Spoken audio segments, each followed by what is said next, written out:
Hello, friends, and welcome to the show. Roots have felt weird doing the Saturday intro on Monday. It threw me off, bro. Uh, Hi, oh yeah, everybody. yeah. Now you messed up again, right now because you're trying to do the other one on the right day. Um, Right.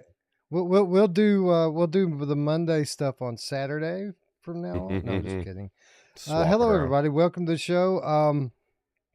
Obviously, we're not doing a numbered episode tonight, so and it is super late. It's just past midnight here on the East Coast, so I guess Strangers in the Night is fitting. But we all know why we're here. We're here for our monthly ritual, everybody's favorite game of the month. I got to get a soundbite for that, Roots. Yeah, Somebody has to be able to. AI could definitely give me uh, the group soundbite. I need to look into it. yeah, But hey, man, it's VR day. We got caught up on the libraries today, like we do every month. yeah. And I don't even know what I was thinking. I didn't even realize it until we were saying it. I guess my mind was thinking it was late night for the Strangers of the Night. So They're yeah, all late night. They're it's all a, late night it's now. all late nights. Yeah. So It is what it is, man. We talked about it a little bit last week on how hard it is to do these shows sometimes. And man, this was Monday. I woke up early today. I had a bunch of work to do just to get things on the rails for the week for the clients. And then I had to take a break in the middle of the day because I had a court hearing for my dad's estate. And I literally sat in a Zoom call for like 3 hours just waiting on them to call my name, which took 2 minutes after they finally called my name. Um, then we did a little more work for a couple hours. Then I had to do some stuff outside just in time to get back in here and try to play a bunch of VR games before the calendar switched to the next day. And we did it. We pulled it off at the last minute, like we always do. And here we are. yeah, at least we got it done. At least you got to end the day with playing some VR. That's a good thing, right? Yeah, it is a good thing, man. Honestly, played a little bit more on the day of than I typically like to. I think I played 5 games today, something like that, 5 or maybe even 6. Um, but unlike normal, there's at least one stinker in there, and I was expecting 2 or 3, honestly, in what I played today. But there really wasn't any. Like I had generally had fun in pretty much everything I played today, which was a nice surprise. Yeah, there was nothing really that was bad. I mean, it wasn't anything that was fantastic for me that I was like other weeks, I was like, oh my God, or other months, I guess, game of the month. It was like banger after banger. And like we were just saying before the show, there's just a lot of good games. There's just not a lot of big bangers, right? So, Rogue TR says my crackle is back. Is my crackle back, ladies and gentlemen? Because I'm not Um, going to have that. I'm going to restart if that's what's happening here. I didn't hear it, but I wasn't really listening for it.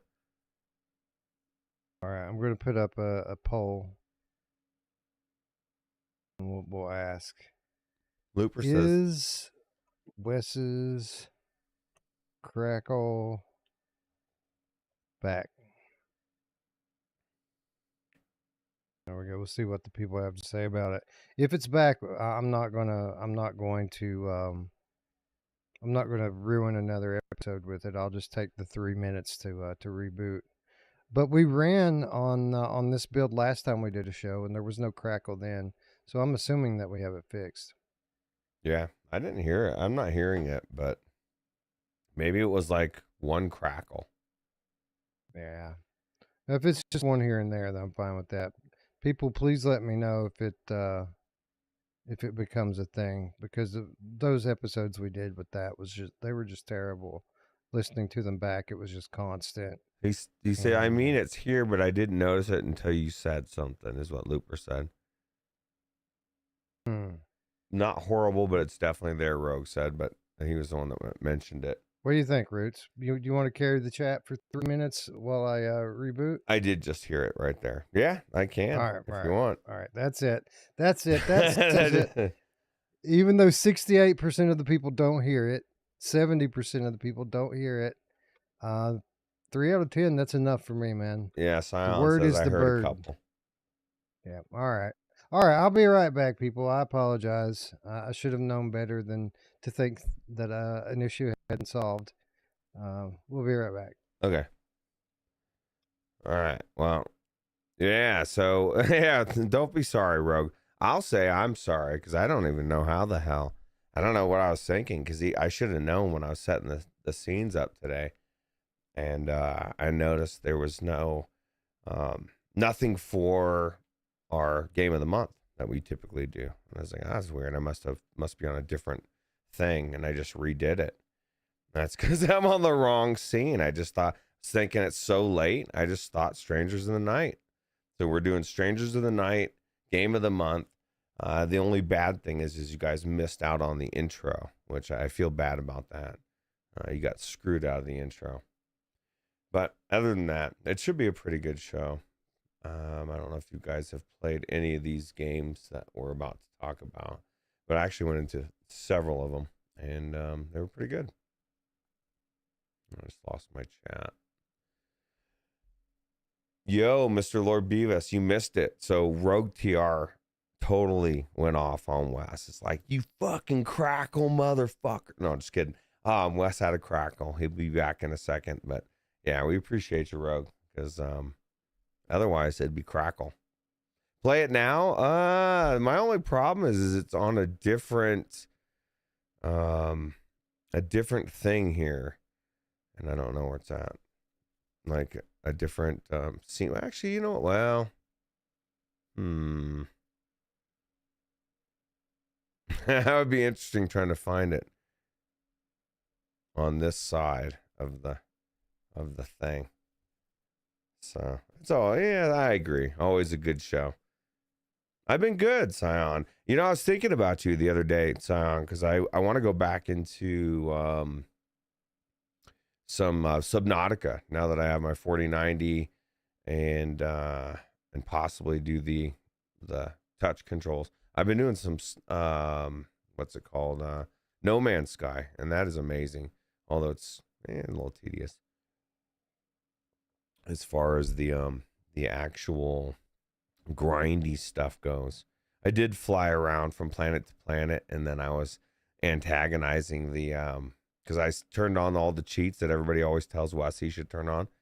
So just because I got sick of, like, I would go to use my ship and it's like, you need fuel, and I'm like, oh my god, I'm not gonna go make fuel. I'm sorry, I'm better than that. So I just turned it on the cheats, and then I flew to another planet, and then was fucking with the wildlife. And the only thing I don't like is, like, I don't know, like, I was shooting it with my laser, but I couldn't kill it. And then it just kept telling me to try to feed it with some pet food. And I was like, I'm not trying to, like, make it my pet. I want to kill this fucking thing. And but yeah, it was pretty cool other than that. So yeah, that's it. So yeah, because I know there's touch controls, right? It's a new touch control mod. I guess it's not new anymore. But I'm not going to start over when I play it again. Last time I had gotten to the point where I had my ship, remember? And then you literally were like, yeah, you're at the good part. This is where everything gets good. And then I didn't go back in. So I haven't really explored. What's up? Wes is back. I don't hear you, though. I don't know if you're talking yet. And we're back. Okay. I think people have been seeing me for a few minutes here. I went ahead and started streaming through, but I didn't want to speak because I wanted to speak over you. Oh, I got you. I wasn't even paying attention. I was messing with something. Rogue TR said he hears the crackle. No, just kidding. You're like, okay, that's it. I'm out. You don't like the touch controller mod? All right. Yeah, well, then it's probably better to avoid it. Have you played Subnautica in VR, Wes? Or I have not. I have not. I think it's one of the games that we put on our list. Oh my You know, god. we made the 3 lists last week of potential games to feature, and I think Subnautica was on our classics list. And for what it's worth, I was thinking of Scion when I put it on there. Yeah, no, that's one I think we should definitely go into. I think it's right up your alley. You would really enjoy it, and it's cool. I don't know, man. People keep saying it's cool. Anytime I've ever watched it, it looked really boring. Mm, but well, I guess. it's always early game when I watch it though, so it probably gets better or something. Well, yeah, it definitely gets better, especially if you're doing the actual missions, because you're discovering what happened, and it's leading you further down the crazy road. So I like crazy roads. Anyways, hello, welcome back, people. Sorry for the delay, but we are back. We are live, crackle free. yeah, more importantly, crackle free. Hell yeah. That's right. So when we say hello to our friends in chat, it is late. We do have a lot to talk about here with the game of the month, as we typically do. So why don't we get into it by, holy crap, sorry, saying hello to our friends in chat.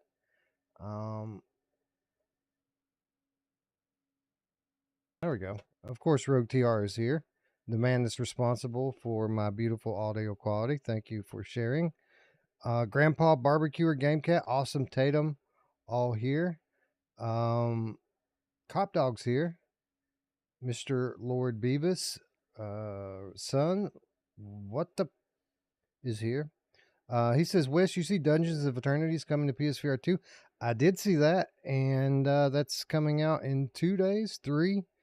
I think it's coming out on Thursday. And if you like a challenge, then you're going to like Dungeons of Eternity. That game is tough, man. Ruuts, did you ever get into that? I know Eric and I played it. Is that the one that everybody played for a while that didn't really have the end game to it they were going to add? No, you're thinking about wait a minute. Hold on. I think you're right. I think I'm thinking of another game, but you're right. So he says, Wes, you see Dungeons of Eternity coming to PSVR 2. No, I did not see that. See, I was thinking of what was the other one called? Dark Sword, maybe? The one that has like the tower, and you start on the bottom floor and you clear the wave, and then it raises you up a level and raises you up a level until you get to like level 10 or 12. And then you have to fight a boss, and you die over and over and over again. Dark Sword Battle Eternity. That's the game I was thinking of, and that is coming to PSVR this week. Dungeons of Eternity, I did not see that that's coming to PSVR 2. That is news to me, and it's funny that you say that, because Ruuts, I don't know if you'll remember, but when Dark Sword Battle Eternity came to Quest, it was all the rage for a few weeks. But you know what derailed it? What took it completely off the map and out of everyone's mind? Dungeons of Eternity. When that game came out, Dark Sword's more like a wave-based thing where, it sits you in an arena and you just kind of battle through the floors. When Dungeons of Eternity came out, it was like a roguelite dungeon crawler. It had levels that you could move through. And of course, most people prefer that, right? Than just staying in the same room all the time. And not only that, but I mean, it had a lot more like weapons and equipment and just lots of loot. More loot. A lot of loot. Yeah, so, that's what Rogue just said. Multiplayer fun, great loot, and then Spry agreed with me. Says it doesn't really have an end game, but they're working on that, right? So they are working on that. They released a very detailed roadmap out at the end of last year. That basically has everything on it that you could ever ask for. Now, will they fulfill all of that? Yeah. All of those promises? We'll see. But I mean, they had single player story campaign and everything listed on there. Well, Samo says, "Yo, Wes and Roots, cannot wait to join the PCVR realm with my PSVR 2. So close to the adapter. Yeah, that's tomorrow, right? Isn't it come out tomorrow? Yeah, it comes out on Wednesday. So Oh, I thought it was the 6th. I'm pretty sure it's the 7th. I might be wrong about that. I thought it was No, the I'm 7th. I'm I think it's the sure 7th. I would bet on you knowing more on that than me. If you say it's the 7th, I'll defer, and I'm probably wrong. I was thinking it was Wednesday. I hope it's tomorrow. I still haven't seen any pre-order links anywhere because I was hoping to get it in here on launch day. But I have 7th. seen some reviews. I've seen some reviews on this Roots, Hmm? and apparently the headset's pretty amazing. Like the OLED is what we thought it would be. People were all raving about that. But there's some issues with the controller support. Mm, And who's been saying that since the day that they fucking announced this thing, that it's probably going to take a while for them to get the controllers lined yeah. out. You were saying you were a little apprehensive, hoping that it wasn't going to be right, but it will be. Yeah, really is. I mean, but I guess it kind of makes sense. Shouldn't take that long. I mean, they're not really that different than other controller schematics, right? They're pretty much the same Oh no, the button joysticks. layout's the same. Button So layout's the same, but that didn't save them with the G2 controllers, man. It took a while for them to get on top of that. Hopefully they'll get this straightened out fairly quickly. But here's the good news about all of this, Roots.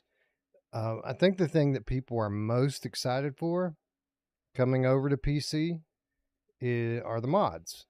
And the cool thing about the mods is you don't need those damn motion controllers. that's Most of the true. time, you can just use an Xbox gamepad and play all these games. Now, obviously, you're going to want to have your motion controllers because a lot of these mods, if you set it up correctly, you can play it like it's a native VR game with full-on motion controls. But most of the time, we don't do that. Most of the time, we just play with the gamepad, and Mm. it's awesome. Yeah, and if you have to play it without a touch controls for a week or two till they iron it out, it'll be worth it anyway. So Yeah, I hear they're having problems with like Bluetooth, something wrong with the Bluetooth on it.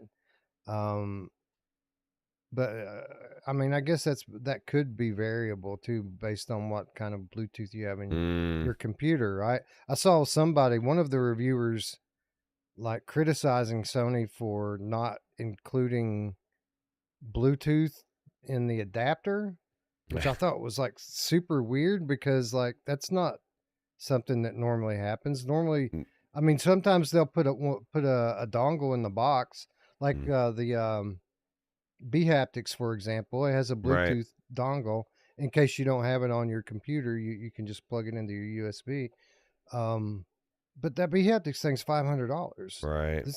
We're talking about a $60 adapter here. So They um, probably should have a Bluetooth adapter dongle that comes with it that hooks up to your.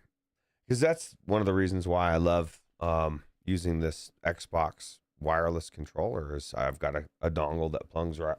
It connects to that and it instantly connects. There's no weirdness at all. I don't, and it just it's one on one. Even if it was a little bit more, or maybe they sell it somewhere down the road. I don't know how they would do that. Have it connect to those you know, controllers. I'm So I'm not going to ding them for not having the Bluetooth dongle in there. What I am going to fucking slay them for though is not having the fucking DisplayPort cable in there. I mean, what a dick move that is to not put the fucking DisplayPort cable in the box. yeah, yeah. So I don't have a display port in there.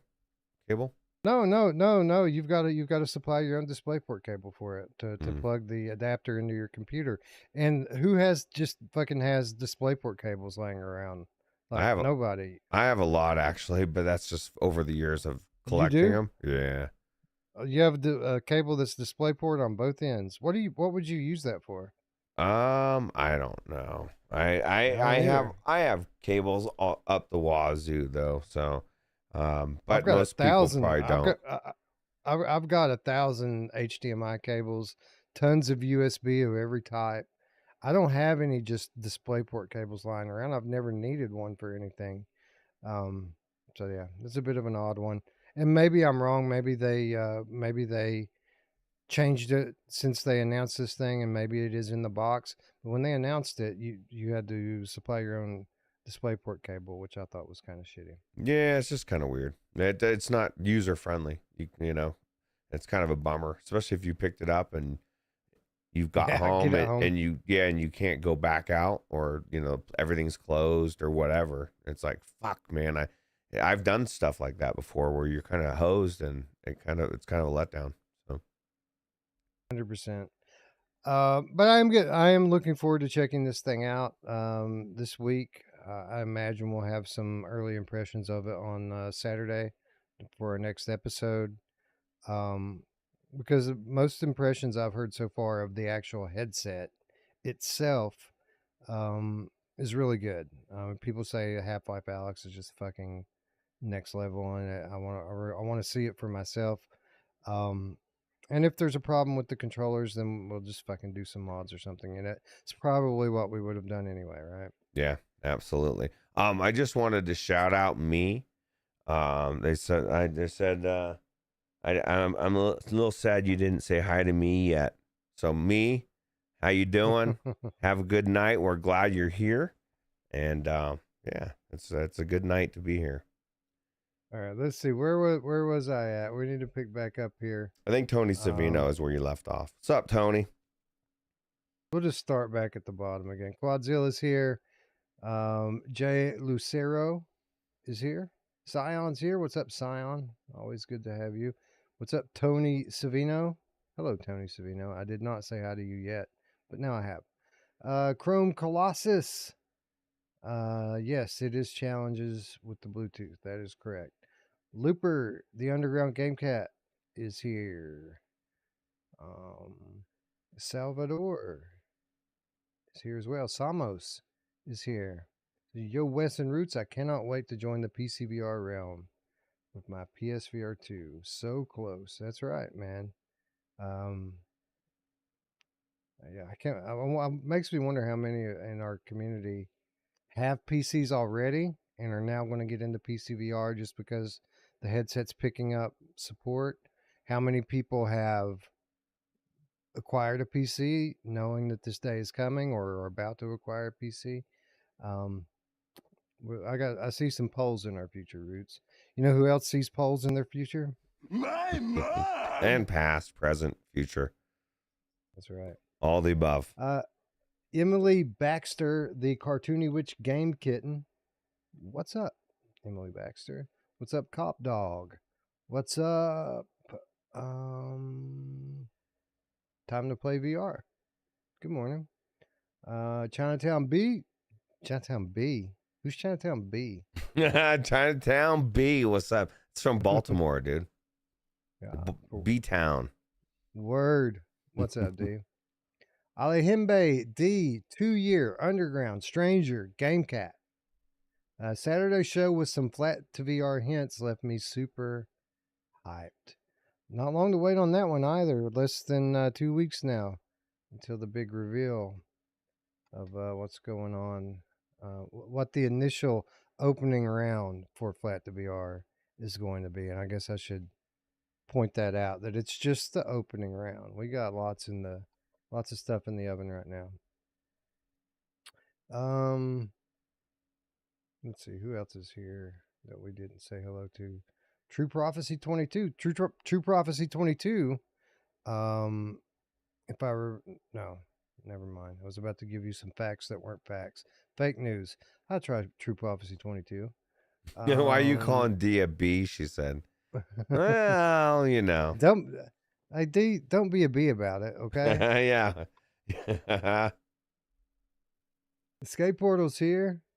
Escape Portal did a cool video this week talking about the whole ordeal with YouTube and telling the whole story. Yeah, like a full breakdown, right? Yeah, that's right. Learning lessons for aspiring content creators. Patty Cat's here. Oh, what the heck? It never went live for me. Refreshed and it's good now. It's all good. You don't have to worry about stuff like that because we take our sweet ass time. And we don't even get into the show for like 45 minutes. So, yeah. No worries. Four Wheeling's here. What up? Who else? SpryGuy, VR SpryGuy's here. GameCat Photo Nutter. Gabriel 004. Hello.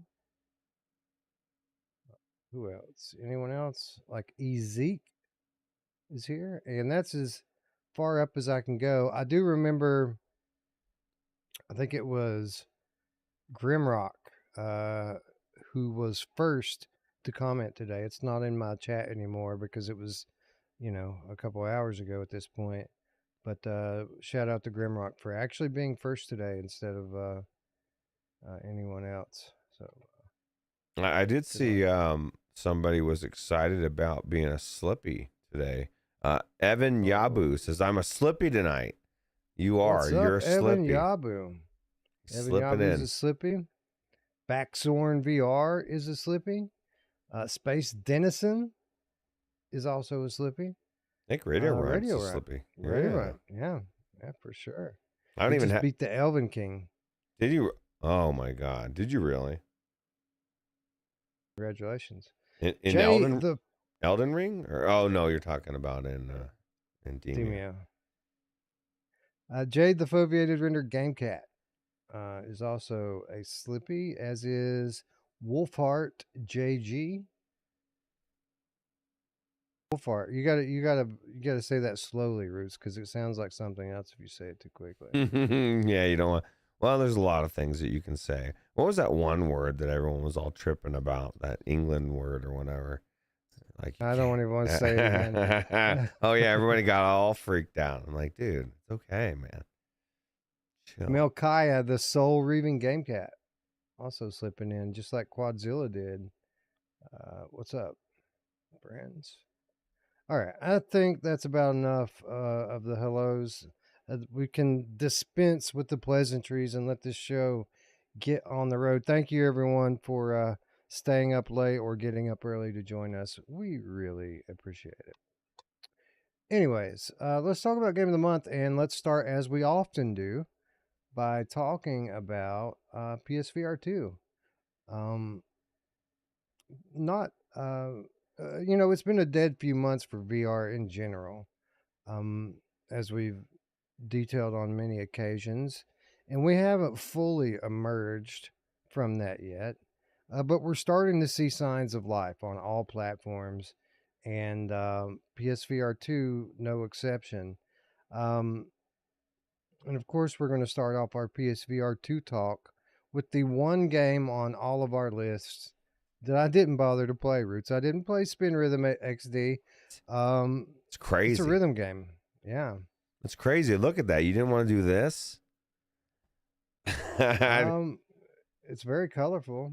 It looks very colorful, and it looks very like a actual, legit rhythm game. I was telling you, and you actually said it before I did.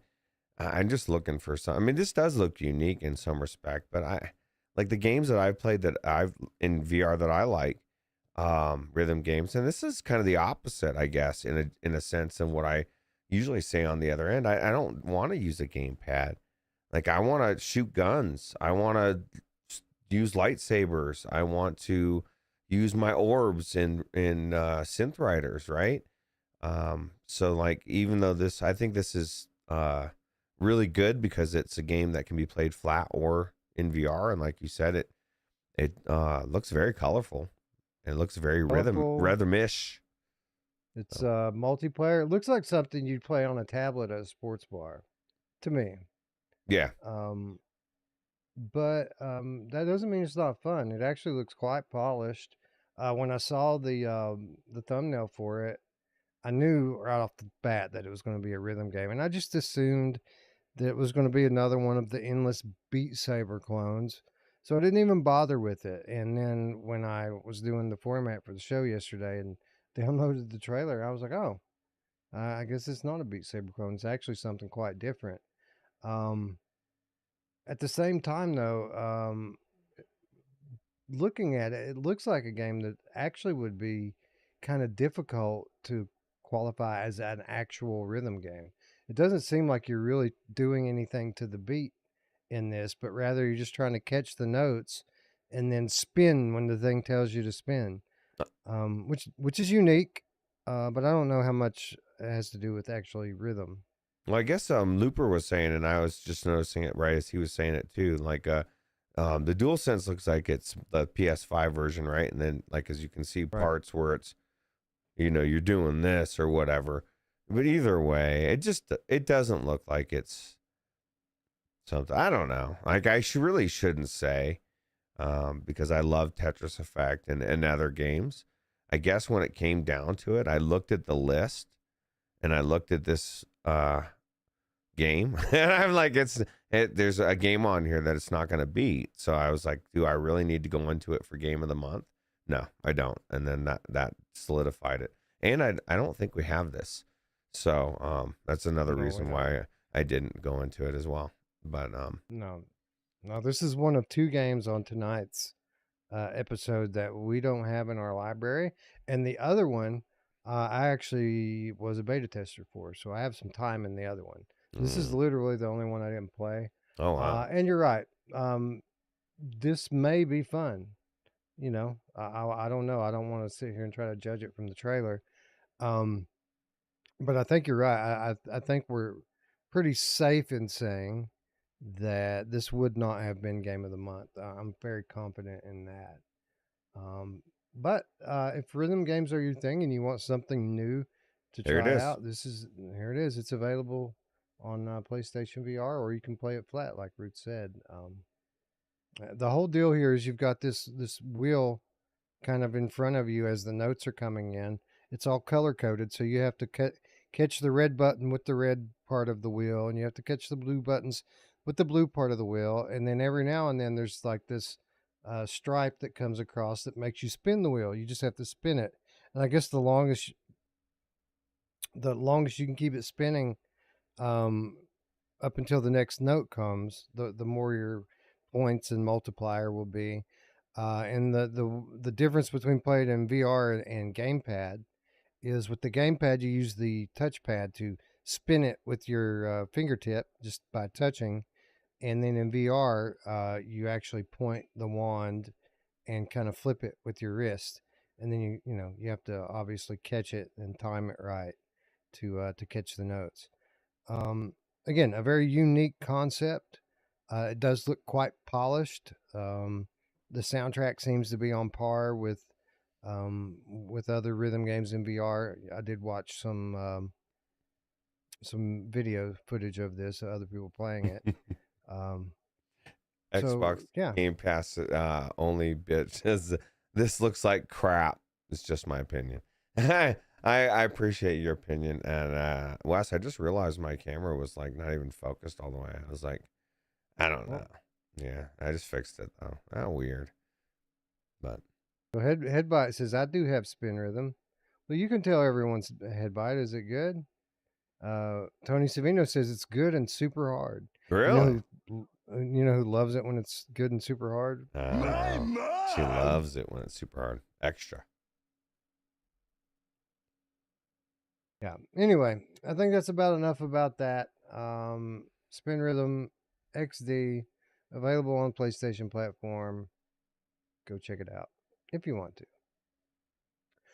Looks like we have a $5 Australian donation from Grandpa Barbecue Game Cat. Thank you, Grandpa Barbecue. It's a timely donation. We've spent way too much money this week, Ruuts, buying all these games to play and test we've spent a lot of money this week. And to give away. And Emily Baxter says, oh, cool, you can play this flat too? Cool, I can say no to it twice. Oh man. Grandpa Barbecuer says, just looking at DisplayPort cables, majority are saying 4K at 60 or 8K at 60. I'm assuming 60 hertz is too slow. That's a good question. I don't know anything about that. What you would want. Yeah, I don't think it's going to matter in most cases.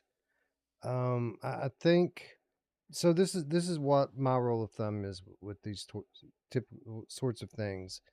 You get a lot of um, a lot of big claims made by these Chinese manufacturers that sell you a premium cable for a low price. But just because they claim certain specs doesn't mean it will perform at those Right. specs. You get what you pay for. The world You is get what you what pay it for. is, you know? Like, it's not So magic. the way I typically handle this is I just buy from Amazon, and I don't buy anything that doesn't have a ton of reviews, a ton of good reviews. Right. So that would be my advice here, is not pay so much attention to those statistics, but Right. rather make sure you're just getting a good quality cable. Yeah, because you can pay more and still get shit. Just because you're paying good extra money doesn't mean you're getting a better cable. Right. That's right. But I haven't thought about that Grandpa Barbecue, and I haven't looked into it. Um, if you want to tag me up on Discord after I've had time to kind of look at it a little bit, or just show up on Without Parole on Wednesday during the Gamescast. Ask me then. I will have had time to look into it by then. But yeah, just give me a day or two to look into it, and I will be glad to share what I've learned. Science says, can we start calling these games pigeon games? You want some real meat, but all you got was pigeon meat, and you're still hungry. Yeah, that's my biggest problem with a lot of games. But we're getting there, and this is the thing. I just think more people need to speak up, and I think people are just starting to get to the point where they want more out of games, and that doesn't mean that there's not place for games like this. It just means that this is more for somebody coming into VR. Like we've been in VR for 7 years, 8 years for some people, and we want more. So yeah, that's one thing I've learned since I've been at Impact and really involved in the marketing end of VR, is that everyone in the bubble here, the enthusiast bubble, kind of makes these assumptions that we represent the paying consumer, the average paying consumer for VR games. But the truth is we don't. right, The VR enthusiasts, the people that have our interest in gaming, VR gaming, we're not the majority. We're actually the minority. Most people that are buying games are casual players that are playing on Quest, and they like cartoony, casual multiplayer games. and phone games, right, mobile Yeah, games. that's So, what they that, like. yeah. I mean, there's that type. Even though it's way better than a mobile game, but it's like the simplistic type of game, and people like them. We did get another super chat. From Brazen VR says, I hope the Fallout London DLC sized mod gets VR treatment. And I do too. That would be cool. Yeah.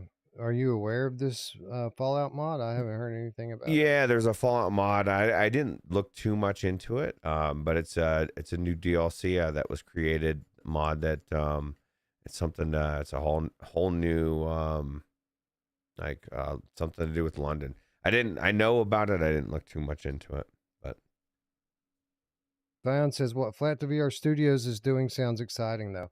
What Flat to VR Studios is doing is everything, Sion. Flat to VR Studios is, I mean, we're a business just like anybody else. We're bringing people the games that they want, and we're catering to all audiences. So it's going to be a rare person that likes everything that we do, but everyone will like something. And we'll have something for everybody. Here's the thing about Flat to VR: it's filling a need that nobody else is doing. Like everybody's bitched about this for so long, and you guys have realized this is something that needs to be addressed, and you're doing it.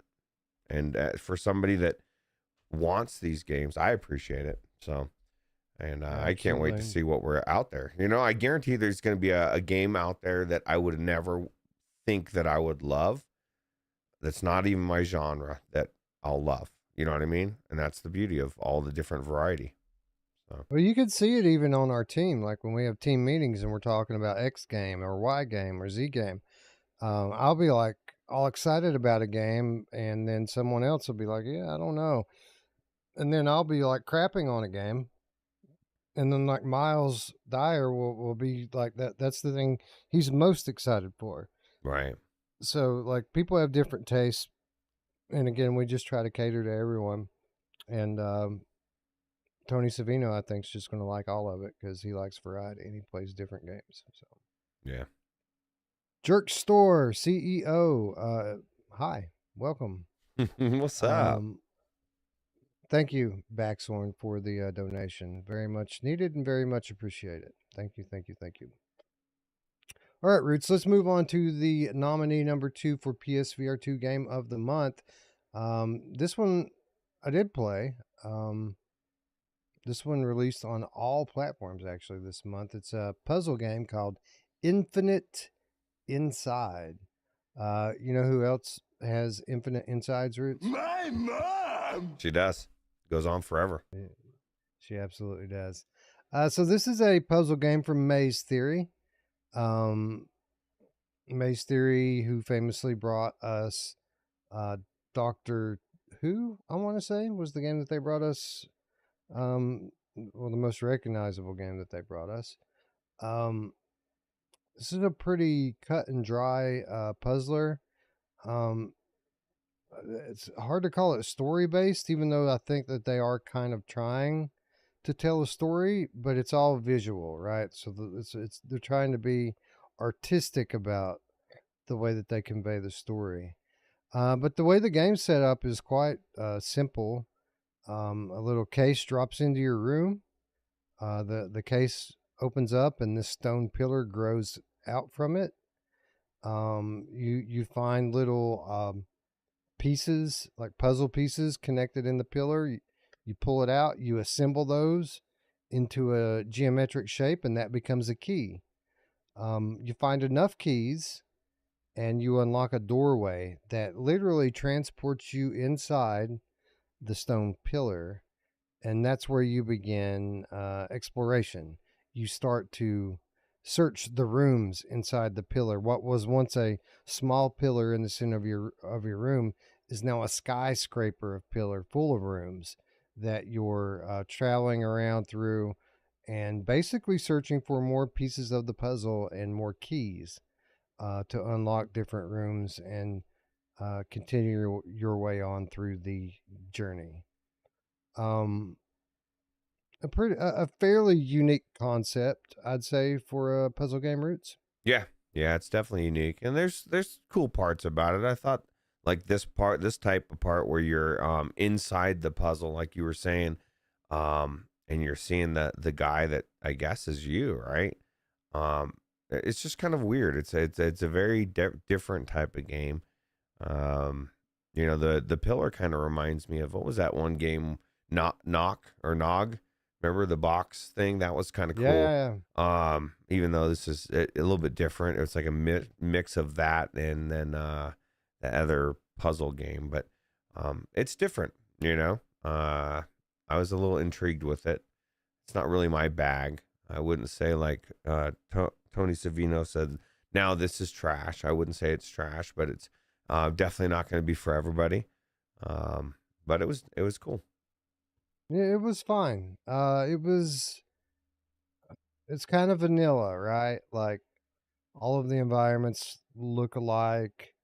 Um, the puzzle concepts, while they do continue to progress and add new mechanics in with each level, none of them are particularly uh, complex. Yeah, difficult Uh, now. Yeah, it's all pretty simple stuff that you're doing here. Um, Again, I think that they were really trying to be artistic and tell a story here, and that doesn't exactly land. I think like they wanted it to. Um, I think the big thing here with it is they were trying to take what was essentially an average puzzle game and tack on a gimmick with which is the mixed reality on Quest, which we're not talking about the Quest version yet, but I think that that's particularly what they had in mind with this game when they were developing it was the Quest version and the mixed reality. Um, I guess since we're not going to recap this game again when we talk about Quest, we can talk a little bit about that mixed reality. Um, I like mixed reality. I'm a fan. Um, when it adds something to the game, I don't feel it really added anything here to the game. In fact, having played both the PlayStation and the Quest version, I'd probably rather play this on PlayStation because while the Quest version does have the mixed reality, the PlayStation version's a little bit more sharp. Like the picture's more resolute and sharp. Not to mention, the screens on that thing are pretty awesome.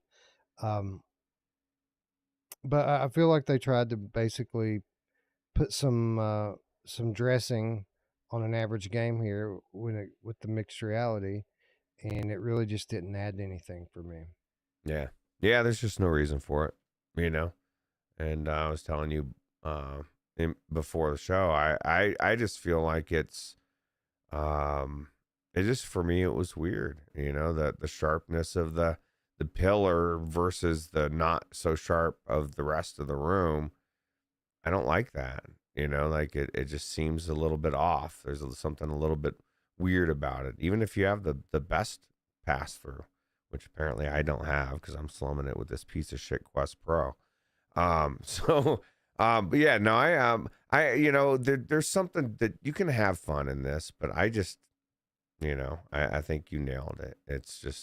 It's trying to be more than it is. And it wasn't bad. It's just again another Right. game that isn't gonna win game of the month. So Yeah, it's an average puzzle game. That's what I would say. It's an average puzzle game. If you like physical puzzlers, um, you might give it a look. Again, it's not particularly difficult. I think the exploration's probably my favorite part of it, like making your way through the rooms looking for the pieces.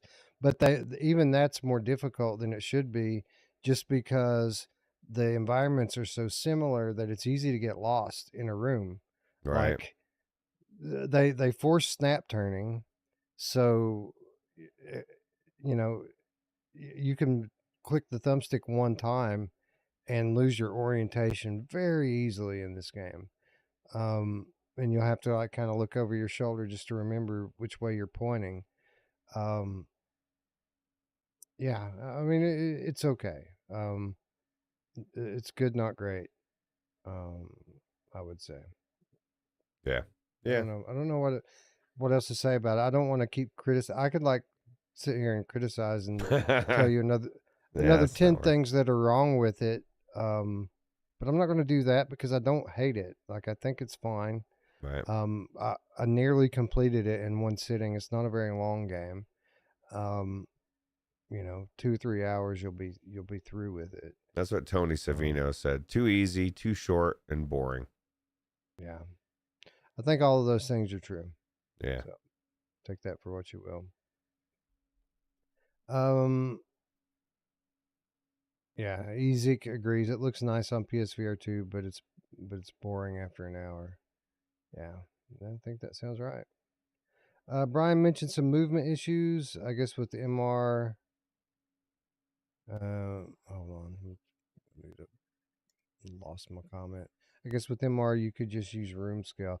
Yeah, they give you an option on Quest when you start it up if you want to use room scale or do the node based teleport.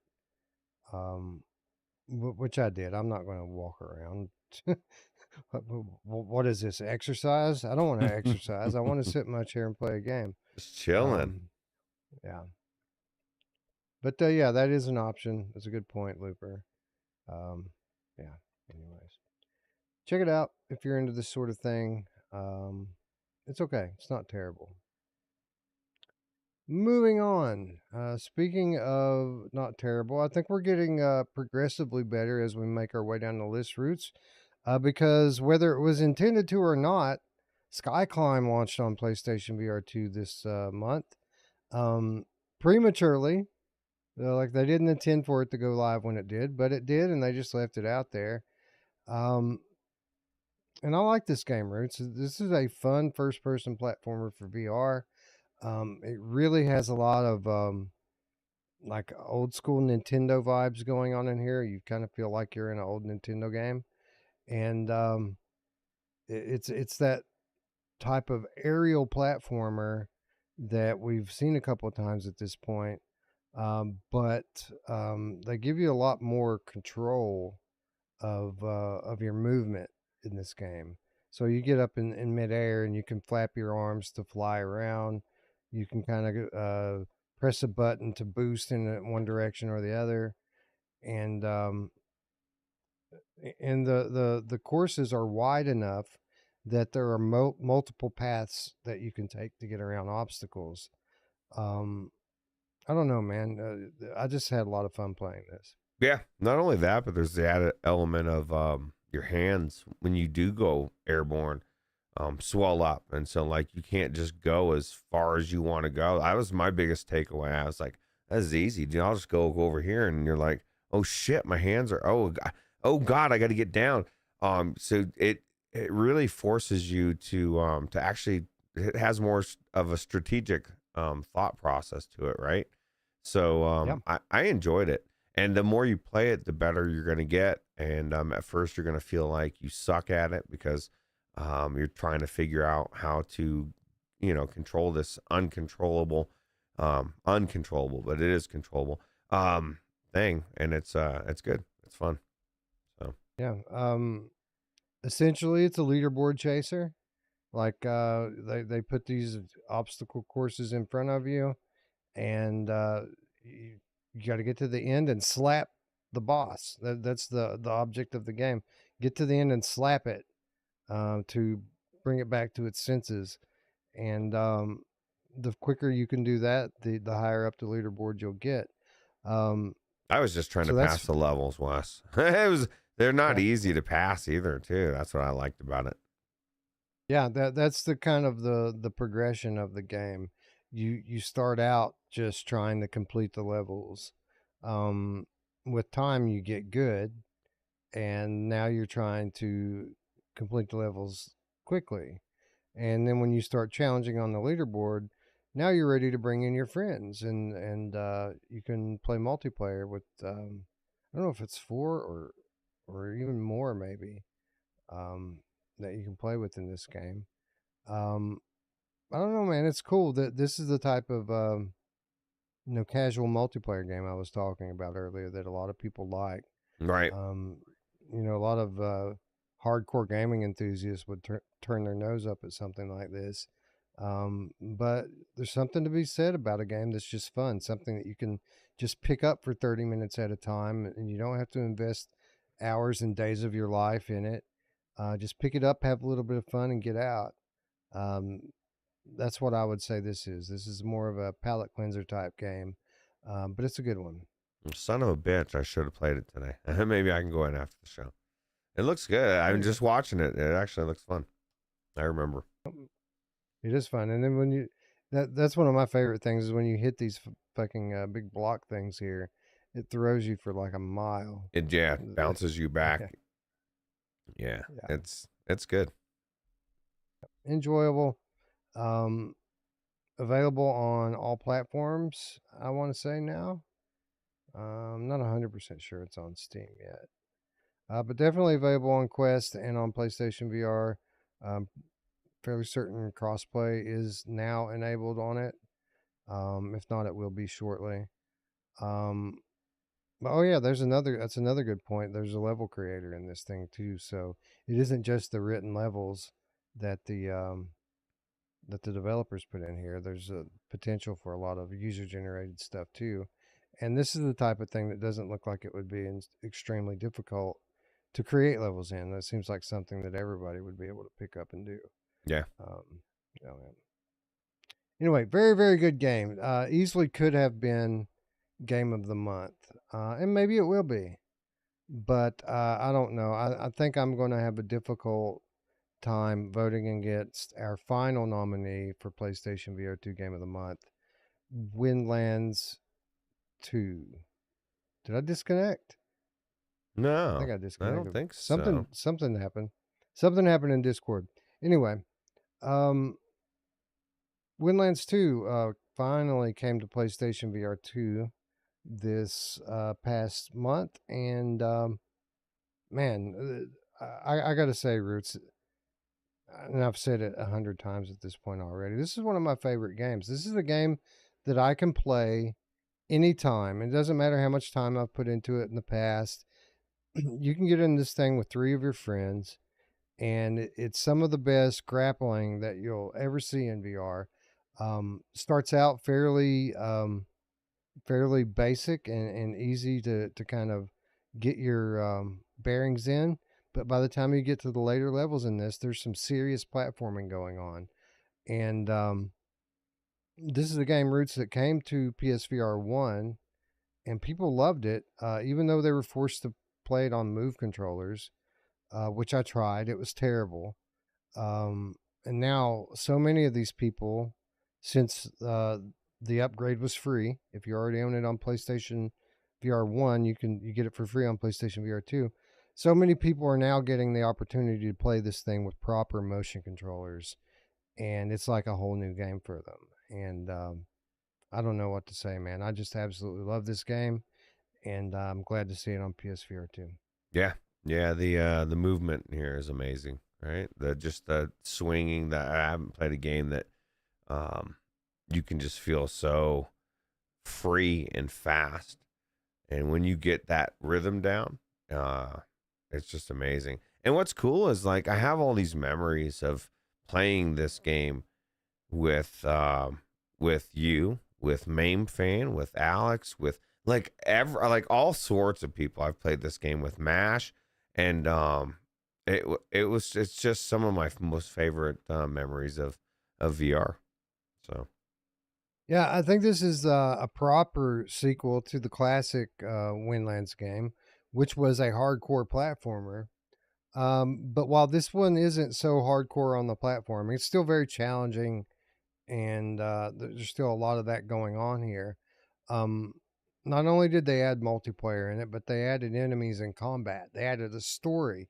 They added so much to it. And while it's not like the most enthralling story in the world, and it's not like super intense combat, those things do add to the game. It gives you something else to do other than swing around and platform everywhere. right, Um, that's another thing I like about this game is its versatility. Like, um, there's you can play it however you want. Like you can go into it with your friends and just like try to progress the campaign and play your way through the levels and beat the bosses and move on to the next area. But there's basically a gigantic open world here that you can go in by yourself and just explore. There are collectibles hidden everywhere, and some of them are really, really well hidden. Um, so there is a huge world for you to swing around and explore. And I guarantee you're not going to find all of this stuff unless you get really, really, really good at the grappling and the platforming aspect of it. And you can really make your way to some of these harder to get areas. Um, but I don't know, man. I don't want to spend too much time on this because, it's a game that's been around for 5 or 6 years at this point. But as has typically been the case, um, PSVR 2 is the way to go with this one. The adaptive triggers, the all of the bells and whistles that come on that headset. It looks amazing, and with the OLED panels, this is the way to play it. It's the definitive version of the game, and I'd highly recommend it to anyone that has a PSVR 2. yeah. Well, then I guess the question becomes, really, between this and Spin Rhythm, right? I mean, Sky Climb. That was either. I mean, I'd slip of the tongue right there. But for me, and I'd have to. I'd have to agree with what somebody was just saying in the chat. Between the two, I have to.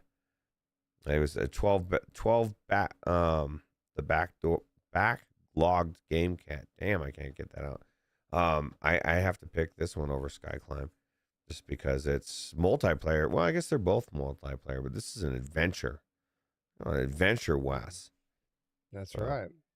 RG says, my dudes, Windlands 2 came out in 2018. I know that. We This played is- it. We covered it. Well, we remember. Right. This is for PlayStation VR too. Right. This is the PSVR 2 game of the month, and this game just came to PSVR 2. It's a new release here. So will it be game of the year? No, it will not be game of the year. It's disqualified from that on the basis as it's not a new game. But it definitely is game of the month. Yeah, there's because no way. It could never win it anyway. Dude, there's so many good PlayStation VR 2 games that'll have came out by then. Yeah. So yeah, I agree with you, Roots, here. Like we've got two good platformers, different types of platformers, but platformers nonetheless. Skyclimb and Windlands 2. And as good as Skyclimb is and as fun as it is, Windlands 2 is just a better game in every way. So I don't think there's really much of a conversation here to have about it. I think this is hands down the PSVR 2 game of the month, and it's a very good one at that. Xbox Game Pass only says Windlands 2 is on Viveport. It's all right, but a bit boring after a while. I don't. Maybe if you're just kind of playing around and staying in the area, it would get boring. But if you try to play through the campaign, it gets really kind of challenging. The combat's not that hard, but just making your way up into some of these later areas, for me, is still challenging to this day. All right. So I didn't get bored with it at all. And it's just like any other. I guess if you played it by yourself, it wouldn't be as, when you play with other people, you're like, we were zipping through, man. Like it was just the parkour is so much fun in this. And there's, like you said, there's parts that it takes a while. It's hard to get up to some certain spots, right? So yeah, some of those, like the third area you unlock, it really starts to get difficult, and but the last one's just nuts. So I've got some people in here saying the sky climb. I just want to see really quickly here what the audience thinks about this. I don't think it's going to change my mind, but I'll we'll see. I'll consider it. Let's just see what people think. PSVR 2 GOTM. And we got Sky Climb. And we have Windlands 2. Let's just see what the people think about it. And if they pick Sky Climb, then we can tell them that they're wrong. And if they pick Windlands, then we'll praise them. Tell them they're right. Yeah. And as I expected, most people agree with this. I mean, it's a better game. Yeah, I agree. They're both good. I mean, I appreciate the fact that Sky Climb has all of that content, right? With all the user generated levels and the dev created levels are awesome too. There's probably there's definitely more content in Sky Climb. You can put more hours into it over the long run. But Sky Climb is a game that, like, I'm going to play it for an hour at the most at a time, and then I'm going to stop playing it. Windlands, I'll play this, for 2-3 hours before I put it down. Even just like you said, doing the parkour, like we've gone back into this game several times, and that's my favorite part. Every time we go in, is like just going through, and I remember how amazing the movement is, and it's just so good. All right, we'll give it another 30 seconds or so here and call it, but it's going just about how I thought it would. To be honest, Skyclimb's getting maybe a little bit more love than I had expected. I thought this would be even bigger blowout than what it is, but no, man. People seem to be on the same page as us. 70-30. 3 out of 10 prefer Skyclimb. So thank you for those that voted. Moving along to PCVR. 6 titles on the list for PCVR this month, Ruuts. That's crazy. Busy month for indie devs is basically what we have here.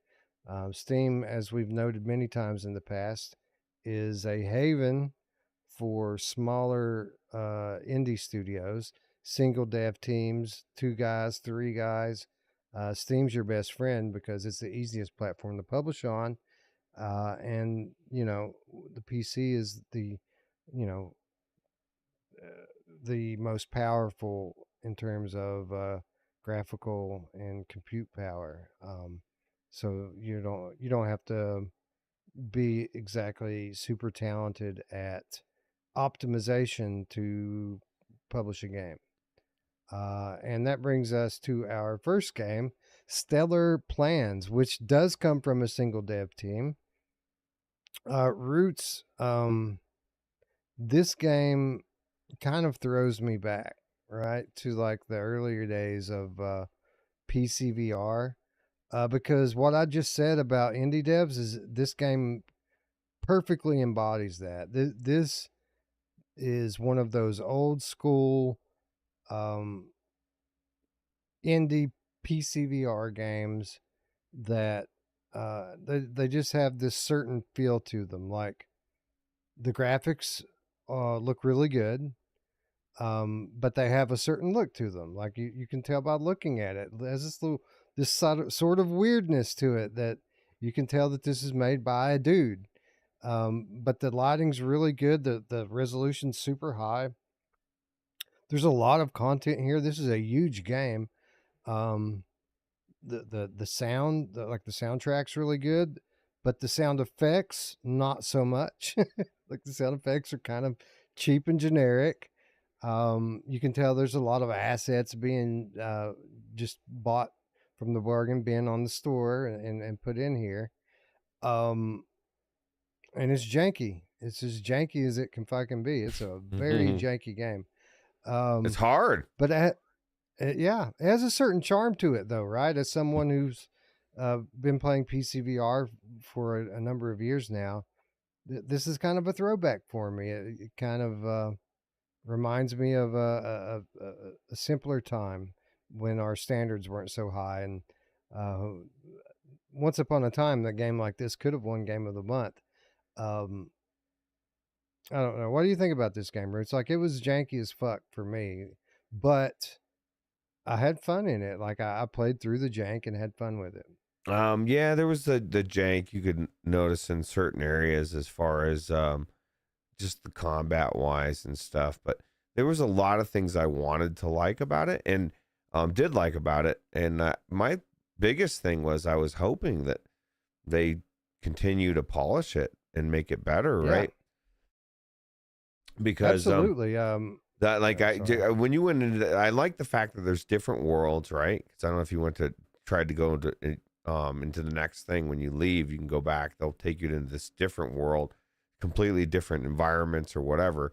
But the first one I went into was hard as hell. I didn't even know, like, there was arrows coming from every direction. I walked out, and I'm like, where am I getting? Oh shit! There's a guy up there and up there and up there. And like, you're trying to kill one and you're still getting hit. And I'm like, what the hell? Oh, there's another guy hitting me.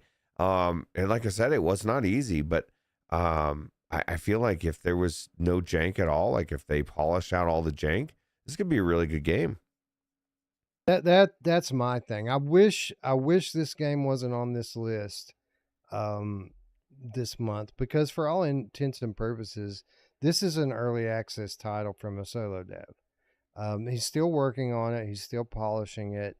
It's not finished, but it doesn't have the early access tag on it in Steam, so it is what it is. It's officially released. We got to judge it in its current state. There's a lot to like here, and again, it's got that indie PCVR charm where it's just a clusterfuck of sci-fi and fantasy and just literally everything. What do you like about games? Well, it's in there. We're gonna jam it in there.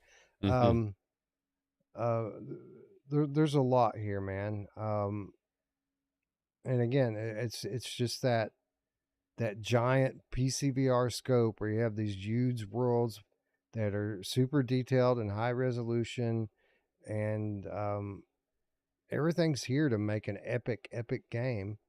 But it's going to take about 2 more years of polishing from this guy to get it um, to that point. Well, I hope he does, So because I I do like too. what's there. You know, I enjoyed my time in there. It was one of the games I felt like had the most promise. You know, and that definitely sucks that it's not listed as a early access. But Yeah, there's if this thing was just polished up and really, if all the jank were gone out of it and maybe some of the sound effects were a little bit better, um, this probably would have been the game of the month. Like there's a lot of stuff in here to do, and it's fun. The worlds are big, and there's lore. They use AI voices, which aren't great, but I think the bad AI voices are better than no voice. mm, Like yeah. I'd rather hear that than have to read all this shit. Yeah, the robot or the AI voice wasn't too bad for that robot. What X?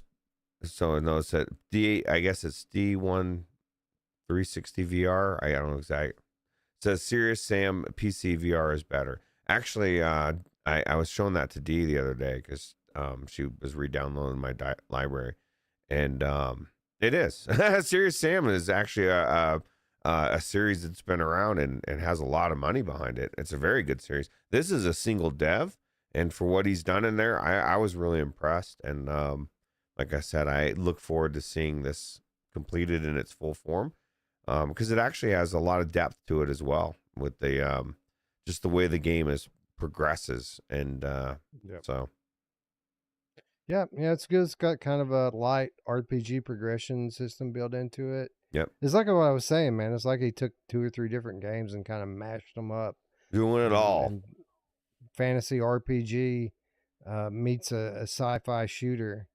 Um, it's pretty cool. It's Yeah, pretty cool. I enjoyed it. It was fun.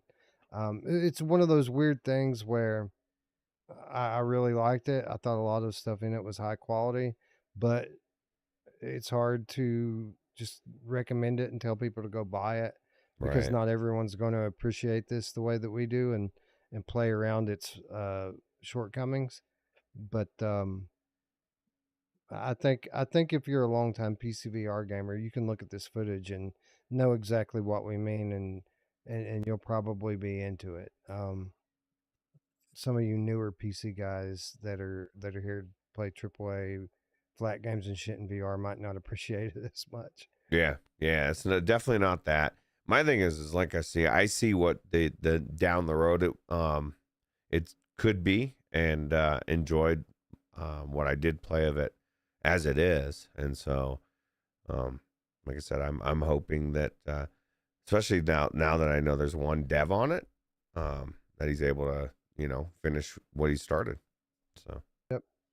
Yeah, and if you want to support the dev, then absolutely go buy it. I don't think it's very expensive. I think it's like $7 for this game or something. Hold on, let me check. I want to say it's $7 on Steam. And that was new. That was the launch price for it. It was $7.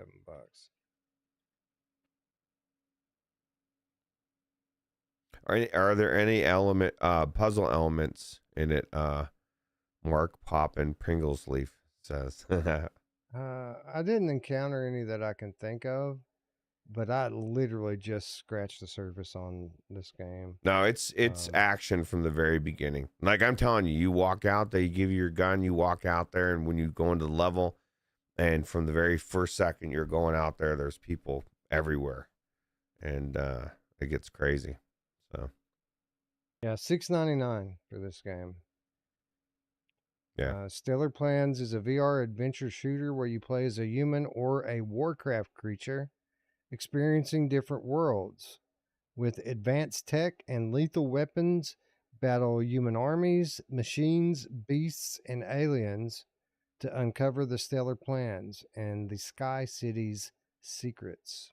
Yeah. For $7, that's definitely worth $7. And it looks like it's had a couple of updates already since it came out, so it's still in active development. Cool.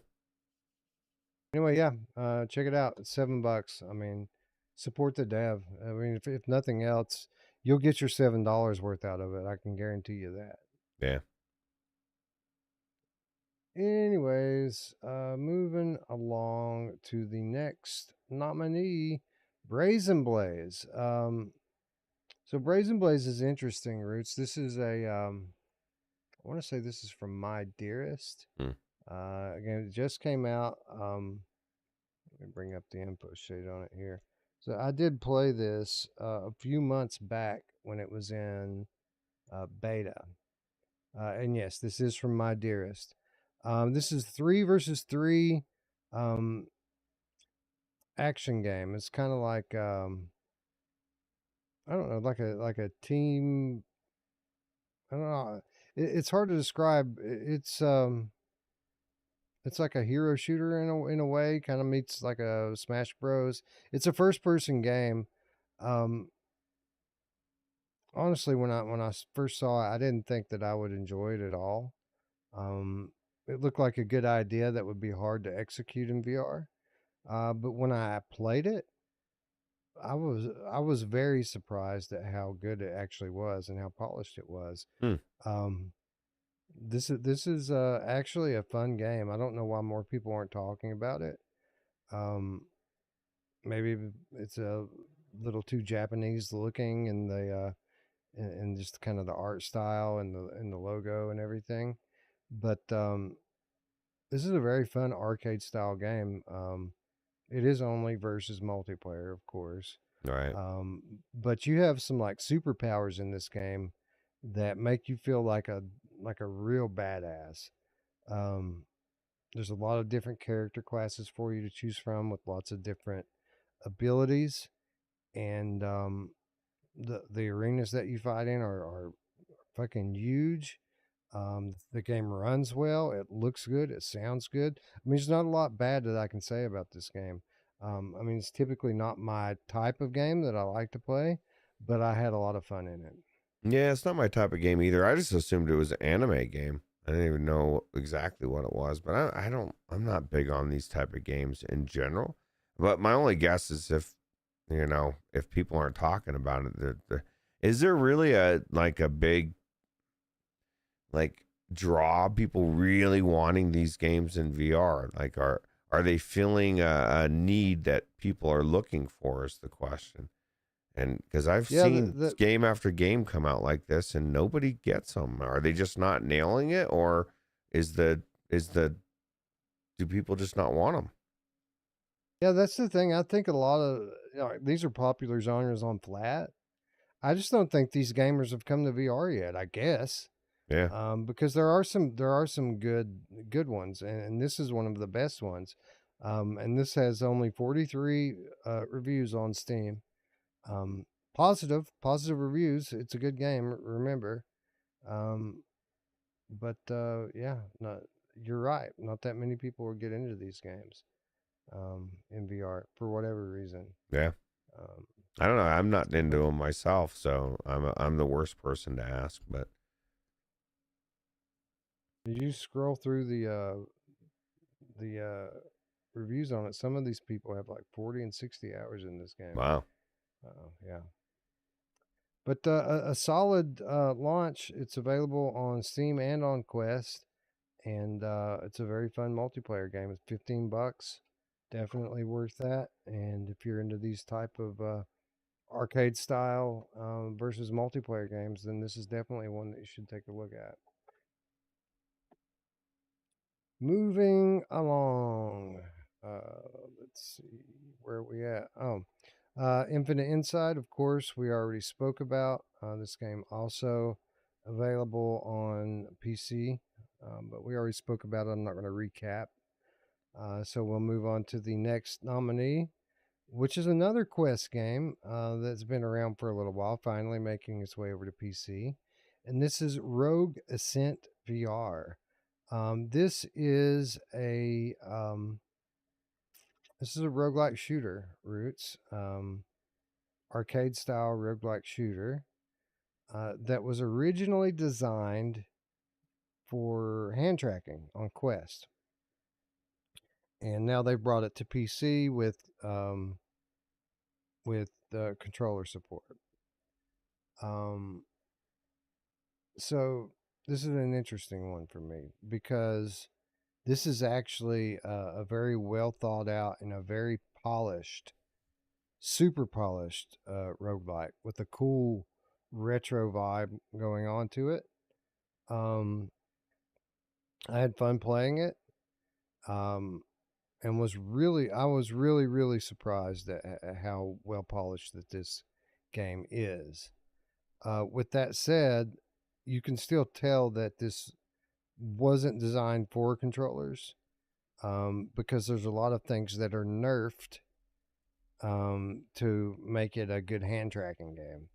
I feel like if I had played this on Quest, that it would probably be one of the best hand tracking games that I've played, assuming that the hand tracking works as well as I expect.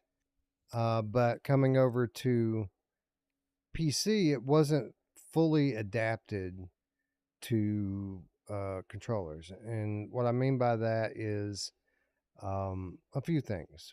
First of all, it's node based teleport. They have these levels that you work your way through. They're relatively small levels. You're working your way up through different floors to try to get to the top. But the way you move around is you'll see a node on the floor glowing, and you take your virtual hand and reach toward it, and then you just kind of move to where you point your hand. And all of the controls are like that. You're doing different things with your hands, your virtual hands, to do the various actions in this game. Another big downside is obviously where they were making people use finger guns on the Quest version. There's really heavy aim assist going on, so you don't have to be like super precise with your aim. You're literally just pointing at the enemy and spamming the fire button to fire the shots off, and it's super arcadey like that. So I feel like this game could have been a lot better if they had fully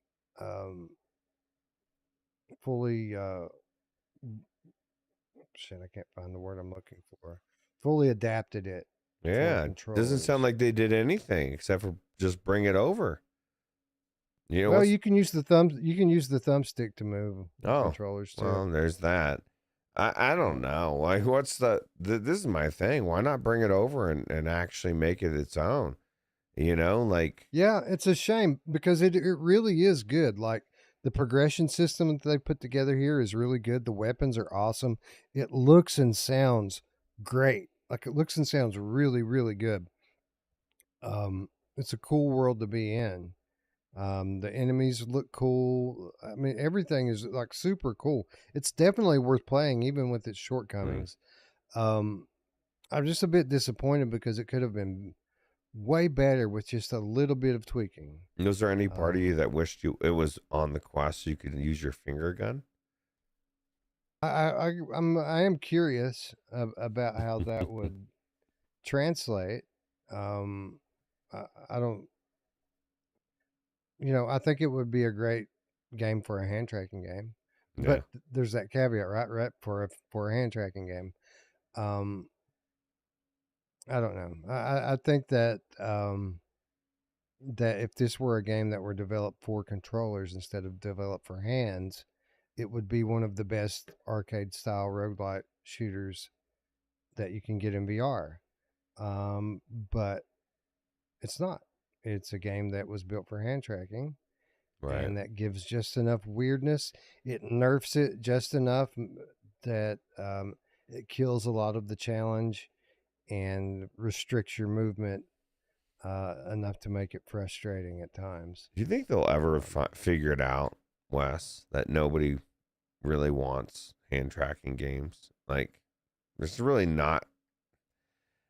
not really anybody out there that's like, I really want a hand tracking game. We'll deal with them. We can see the coolness in it. And I guess somewhere down the road, I guess one person that would probably love it would be Apple Vision Pro users. Yeah. But I just, at some point, every time we keep having this conversation where, they've made a game for hand tracking and it doesn't really translate. And it's like, well, what were you doing anyway? Because like nobody really wants to play it that way, or most people. I don't know. Maybe, again, this is an instance where I'm in this VR bubble and I'm so wrong, but I don't fucking want to play it. I put myself on other people and I say, well, I can't be the only one that sees this as a gimmick and doesn't want anything to do with hand tracking. I want haptics. Until they can give me haptics with hand tracking, it's pointless. So here's the thing, and I don't think that many developers have quite come to terms with this yet. Like, I don't think that the lack of haptics is the biggest thing that's wrong with hand tracking games. I think a lack of creativity is the thing that's wrong, because they're trying to make controller games that you don't use a controller to play. I think the problem with hand tracking games is that we don't have people that are really thinking outside of the box about what they could do with hands that they can't do with controllers. There's got to be something cool you could do that you can't do. Right. There's got to be some concept where it makes sense to have your hands in the game. And instead of trying to find what that is, people are taking the games that are good with controllers and saying, hey, look, you don't have to use controllers. You don't ever hear anybody reviewing these games saying, you know what, this game would be really great if I didn't have to use controllers. Nobody cares. People don't care that they have to use controllers. People want to use controllers. You need to give people something that's so unique and outside the box that makes sense for people to use their hands in. And only when that happens will people get excited for hand tracking games. Right now, just basically giving people the games that they already have, but then tying their hands by not giving them buttons and sticks and haptics is just going to frustrate people, because it's never going to be as good. You can make it better than the last hand tracking was, and you can keep getting it better. Like, people talk about, hey, this is the best hand tracking game I've ever played. What that typically means is that it's almost like fully playable. You know what I mean? Right. Playable is what great means for hand tracking. It's playable, guys. Can you believe it's actually playable? Right. And it's just, at this point, it's just such a gimmicky thing, but like, you nailed it. It's like, give us something that you can't do with a controller, or a reason for it. And I'm for it. And I think it was Chris Richardson was saying that I think it was him, that this is one of the games that works with the Behaptics gloves. Oh yeah? Yeah. So. Well, that would be interesting. Right. Then you'd have that your would haptics. At least add that. Still though, I'm still at the point where, like, okay, so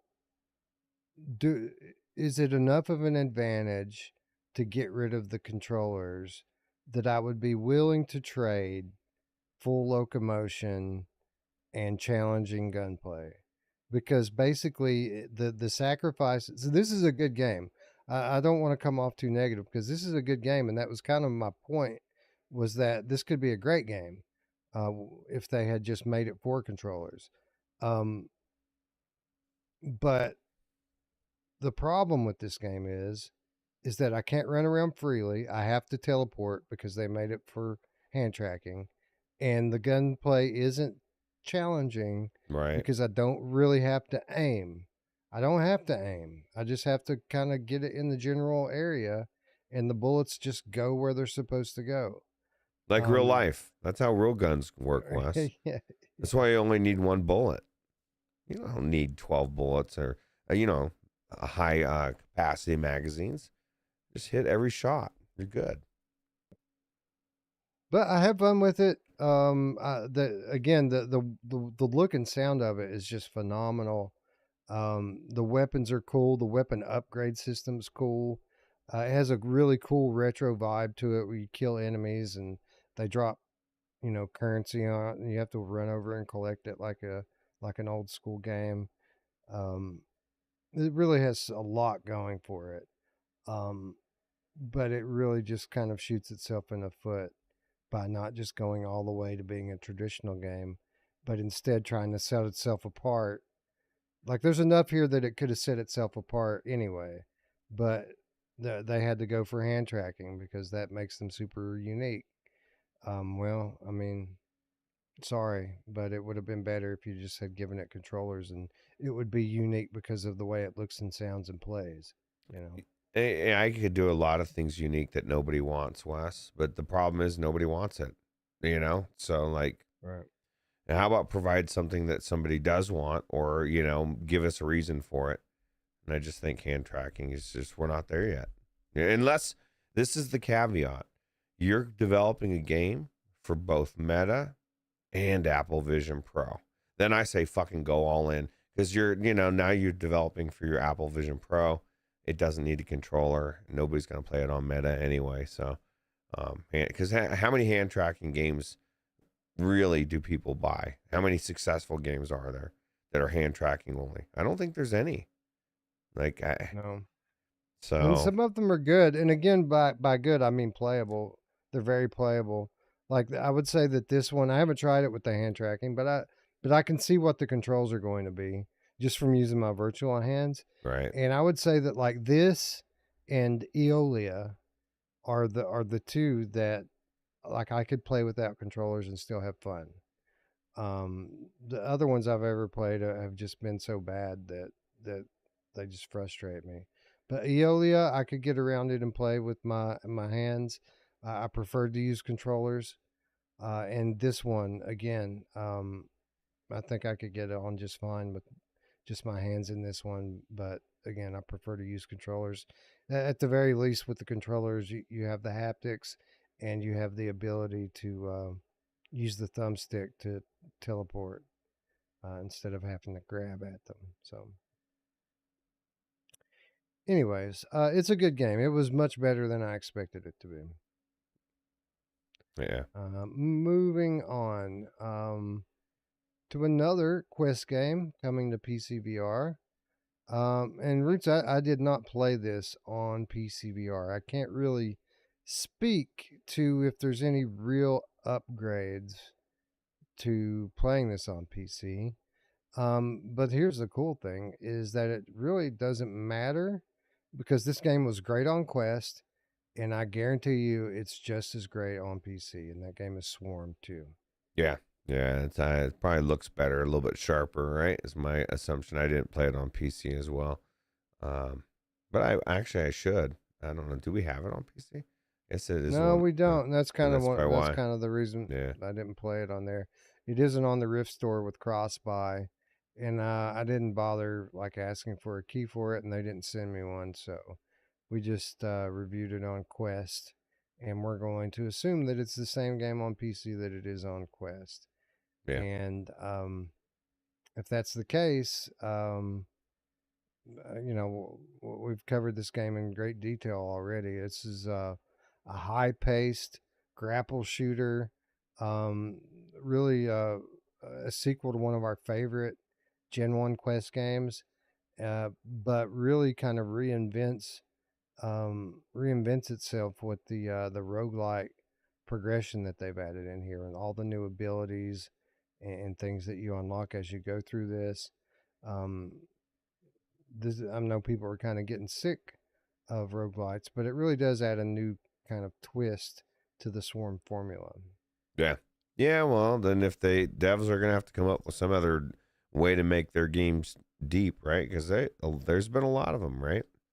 But here's the thing: if Yeah. you do one, you need to make it unique, and that's it. And it is. So Yeah, very unique game. Spider-Man with guns. I yeah, can't believe we didn't say that for Windlands because that's any well, bow and grappling game arrow. is Spider-Man with guns. Yeah, Spider-Man with bow and arrow. This is Spider-Man with right. guns, and yeah, it's definitely not Spider-Man. That's probably came out of my mouth in the early days. But yeah, it's definitely it's amazing. The movement again, a game like this, the movement is the best part of the game, and then you're also shooting, and it's crazy. So Yeah. The movement definitely is the best. Um, I'm still kind of undecided. Like I like the roguelike progression on like the abilities and stuff and the guns and shit you unlock. Um, I wish that the levels were predetermined. I don't think I like the level swapping the way that they do it. I would rather be able to just play a level and it be the same every time in the same order, and that way I can kind of get used to it and train myself to get good at it instead of just having it shuffled up all the time. right, But the like this the way that they do the character and weapon progression, I think does add a lot to the game. yeah, absolutely, yeah. No, I enjoy it. I preferred the first one more, but that being said, I need to give this one more time. So Yeah, absolutely. But a high quality game for PCVR gamers. Like we've been kind of shuffling from indie game to indie game here. Going over the pluses and negatives of each one. Um, Not a whole lot of negatives here with this one. This is just an exceptional game and a game that I absolutely would recommend to almost anybody. yeah, I agree. But with that said, we're not done with PCVR. There was another one, literally, that I just added onto the list, Ruuts, basically because the developers were proactive and they offered us a key. Um, I didn't claim it like when they offered it. They offered it a couple of weeks ago. But I was doing the list on Saturday or Friday, whenever I did it, Saturday, I think. And I noticed this game on there, and I remembered I had the email for it. So I literally, I think it was yesterday. Yeah, it was last night. I asked them last night. I sent an email and said, "Hey, look, we're going to recap the July games tonight. If you can send me the key this morning, I'll get in and check it out and give my impressions of it." Um, I did not expect to like this game at all, Roots. If you look at what it is, it's pretty obvious what it is. This is an archery based wave shooter, plain and simple. Um, it's they're definitely not reinventing the wheel here. They call it tower defense because you're on a tower and you're defending it, but this isn't like a typical tower defense style game. It's an archery wave shooter, but it is kind of like a tower defense game because there's predetermined paths that the enemies will come in on and try to get to you. So it's technically tower defense, um, but you say tower defense and it conjures all types of images in people's heads about these style of games, and that's not what this is. This is an archery game, very arcadey. I think it's an adaptation of a mobile game that was fairly popular. You know what? Also, Um, the name also brings up has connotations in your head as far as what to expect. I was thinking like tiny. There was gonna be tiny archers. When and as tower defense, I was like, I did not expect this game at all. I was like yeah, completely changed. It reminded me of that was the HTC demo, or not demo, but like the one of the games you could go into in the worlds or whatever. What was the name of that thing for HTC Vive, where you could do, one of them was defending a tower thing. I Trying to think I think. know what you're talking about. I don't. Aperture Labs. Yes. Yep. Yeah. So it reminds me of that, but like actually way more fully fleshed out, right? Because I don't know how many levels you went through. I went through like 4 or 5 different levels, and it just keeps getting significantly harder, right? And cooler. And then you can actually craft stuff. You craft armor. You craft different things. You unlock them, and it gives you things to shoot, like fish. You know, you get coins for shooting the fish, Wes, which I'm sure you did too. I thought that was cool. There's actually a lot more to this game than I would have thought, and it was cool. Dude, this game hooked me. Like, I did not want to stop playing it, which surprised me because it is such a basic concept, right? You're just sitting on a tower. There are predetermined paths. There are these little goblins that are coming down the paths trying to climb up the tower and kill you. And you're basically just watching your ass, picking these things off with the bow and arrow. It's arcade style scoring system where you get bonuses for accuracy, you get bonuses for taking skill shots, these sorts of things. It's very straightforward stuff. We've seen all of it before, but it's pretty well done the way that it's put together. The archery mechanics are good. Um, and like Root said, there's a lot of progression here. Like you get coins for completing the levels, you get coins for skill shots and shooting the fish in the environment or what have you. You take all of that back to your home base, and you use that stuff to buy upgrades. You can buy upgraded bows with special abilities. You can buy upgraded arrows, and then at the end of the day, it's a leaderboard chaser. You take your upgraded equipment in and your skills that you develop, and you try to push your name up the leaderboard, um, which I landed in the top 10, I think, on every level that I did. So I don't know if there's just not that many people playing it yet, or if I'm just awesome. But I got hooked in on this thing, and this was the last game I played today. And if it weren't for the show, I'd probably still be in there playing it, because it's fun, man. They took a basic concept that works, and they delivered a good game. There's side quests that you can go in. You don't even have to like stick to the campaign, which has like 20 or 30 levels. You can go and do side quests and earn extra coins and stuff. Um, there's more to it than you would expect, Right. and the gameplay mechanics are fun. I mean, they're fun. They're basic, but they're fun. And this just goes to show what we've said time and time again here, man. People kind of sigh when they hear wave shooter or rail shooter or roguelite or any of these things that have been played out in VR already. But at the end of the day, a good game is a good game, and it doesn't matter if you've played 100 other good wave shooters. If you put a good wave shooter out, um, then people are going to buy it and people are going to play it. And this is a good one. I think people should definitely check it out if you're into archery games. Yeah. And that's the thing I was going to highlight as well, is the archery feels really good as well. They really nailed the way the bow and arrow works. It works really good. So Yeah, I think they're hurting themselves with the presentation a little bit here. I think their logo stinks. It looks super generic, and again, calling this a tower defense game right off the top is going to put a lot of people off.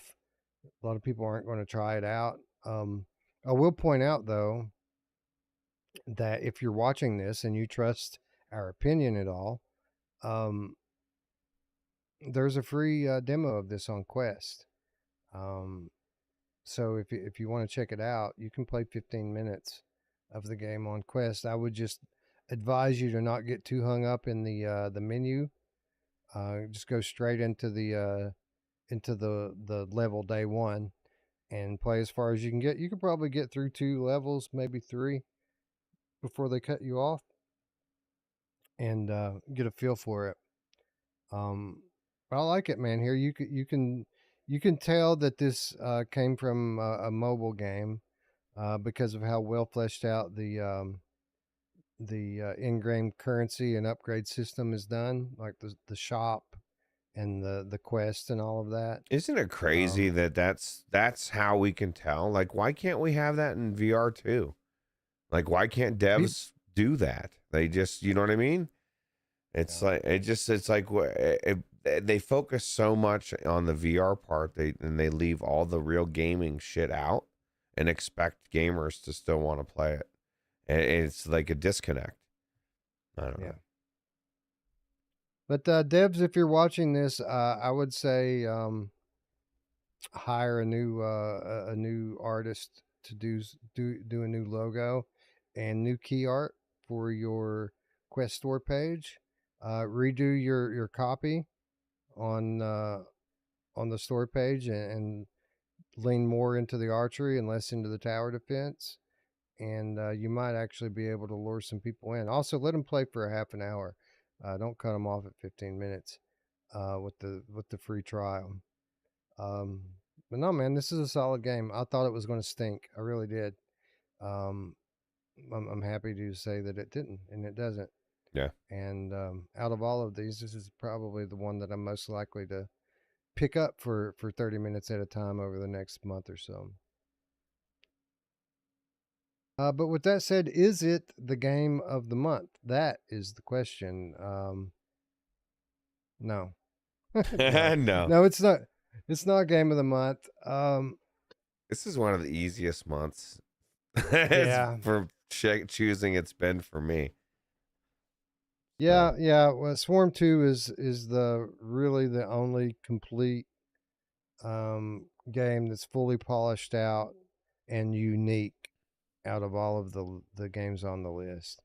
I think if Tiny Archers had a bit more variability to the gameplay, it would be in contention. I think if Rogue Ascent had fully fleshed out controls for controllers, that it would be in the discussion. I think if StellarPlans were more polished, it would probably win. But those are a lot of ifs that that just happen not to be the case, and there are no ifs for Swarm 2. It's just good. It's unique. It's super fun, and it's the game of the month for PC. People are saying that the artwork isn't as important as the fun factor, which is true, and they're stating Gorilla Tag. No, you're right. You're right about that. Gorilla Tag, first of all, it's appealing to a completely different audience. Well, they got eyes on them too. Like, this is the thing, you have to market your game right, and that I mean, the way that Gorilla Tag, everything about the way they did it, it was done so well, and you know, once word got out, then it doesn't matter what your fucking shit looks like. It went viral. It went viral with children because children get in there and they act silly and they make little stupid videos, and other children find out about it. Gorilla Tag's a free to play. This is not a free to play. Archery. Tiny Archers is not a free to play. You have to. I think it's $20 if I'm not mistaken. Right. So it's a whole different thing. And I'm saying if you're trying to sell a game on the Quest store, you have to start by getting people to click into your store page and look at your game. And the way that the logo and key art looks right now, people are going to scroll right past it and not even look at it. And if they look at the name or description, this is the thing. You can't have your description say your tower defense when tower defense is a very niche thing, right? There's people that fucking hate tower defense, and it's not even a tower defense game. That's the biggest problem. If your tower defense game is a tower defense game, then you want people to know, hey, dude, then everybody that loves tower defense is going to go, I want to go. You don't want to push everybody away that doesn't like it, or have people that want a tower defense game and they get in there and they're like, what the hell is this? It's an archery game, and like Wes said, is like focusing on that somehow, I think would be absolutely more beneficial. And then of course getting people to see the artwork and say, oh my God, what is this? You know? So no, it's a very good game. That's why I'm trying to give out marketing advice for free here, trying to help them sell a few copies of it. But Yeah. Anyway, Swarm 2. That's the game of the month. So we got Windlands 2, which was the game of the month for PSVR. And then we've got Swarm 2, which is the game of the month for PCVR. So sequels winning the day here. Oh my Sequels God. of Gen 1 classics. All right. We move along. We digress. We move to everybody's favorite headset. One more thing before we move on, because D136 is it three? What is that? What is his name? I can't see it very well. D13660 VR, right? Says Yeah, it's D360 VR. what people always say. It's not free on Steam. It's doesn't matter anymore. Everybody knows what Gorilla Tag is. You know what I mean? Once everybody knows what it is and it's gone viral, it could cost $20. You know what I mean? For the most part, when it came out, it was free and everybody made videos and it went viral. And now it's, it is what it is. By the way, I would never play it. So, yeah. Anyway, it's a completely different situation, I think was the point. Yeah.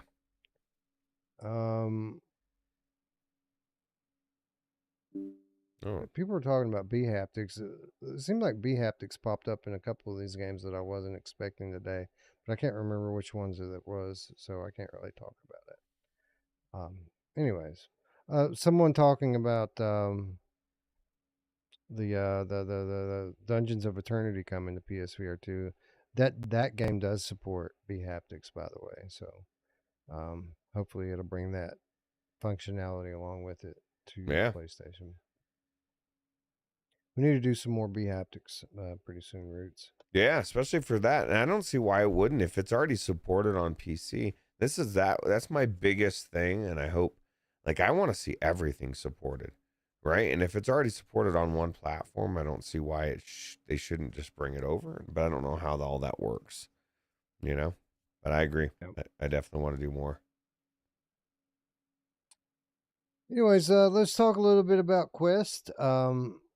Quest a little bit different, man. A wide variety of games on Quest this month. Some real different stuff than we typically see this month, and that's a good thing, man. This is what VR needs. It needs some games that that aren't what we've had before. Some new stuff, some fresh blood. And on that note, we start with a game that actually gained popularity flat and was adapted for VR. The Exit 8 VR. People kept talking about how slow this thing is, or how short this game is to play through. I tried to get through it, man. I never got past Exit 6. This is one of those weird things where I like the concept of the game, but man, did I get frustrated because, the concept of the game here is you're literally walking down the same hallway over and over and over again. You're supposed to leave when you get to Exit 8. Each time that you go down the hallway successfully, the exit increases by a number. And all you're looking for, the only thing you have to do to succeed is find the ones that are different. There are what they call anomalies in the hallway. Like maybe something will be a little bit different about the poster or the walls or the floor or the guy that you keep passing in the hallway. Sometimes these things are blatantly obvious and you can't avoid them. Some of them are quite creepy and they will kill you. Sometimes though, I'll take my time and walk down this fucking hall and I won't notice anything different, but it will start me back at zero. And it happens so many times that I got very frustrated. So I like the concept for this game. I wish it were like Exit 50 instead of Exit 8. I think this is a good concept that they can make a good game out of. But I would like a little bit more variability, the levels to be a little bit longer and have a little bit more stuff in it. but what's here I thought was cool. Like some of this stuff was really creepy. Yeah, there's a lot of creepy stuff. There's a lot of stuff in this trailer I've never seen in the game. It makes me wonder, like what the hell? I do want to shout out Grandpa Barbecue or Game Cat for the 10 Australian dollars. Says it's for the virtual strangers fun. Plus, I enjoy Ruuts' random out of the blue commentary on Quest. Well, I appreciate you, Grandpa Barbecue or Thank Game you. Cat, for sure. I didn't have the same problem as you did, dude. I got out of there pretty once I realized what was happening. I guess I must have gotten really lucky on.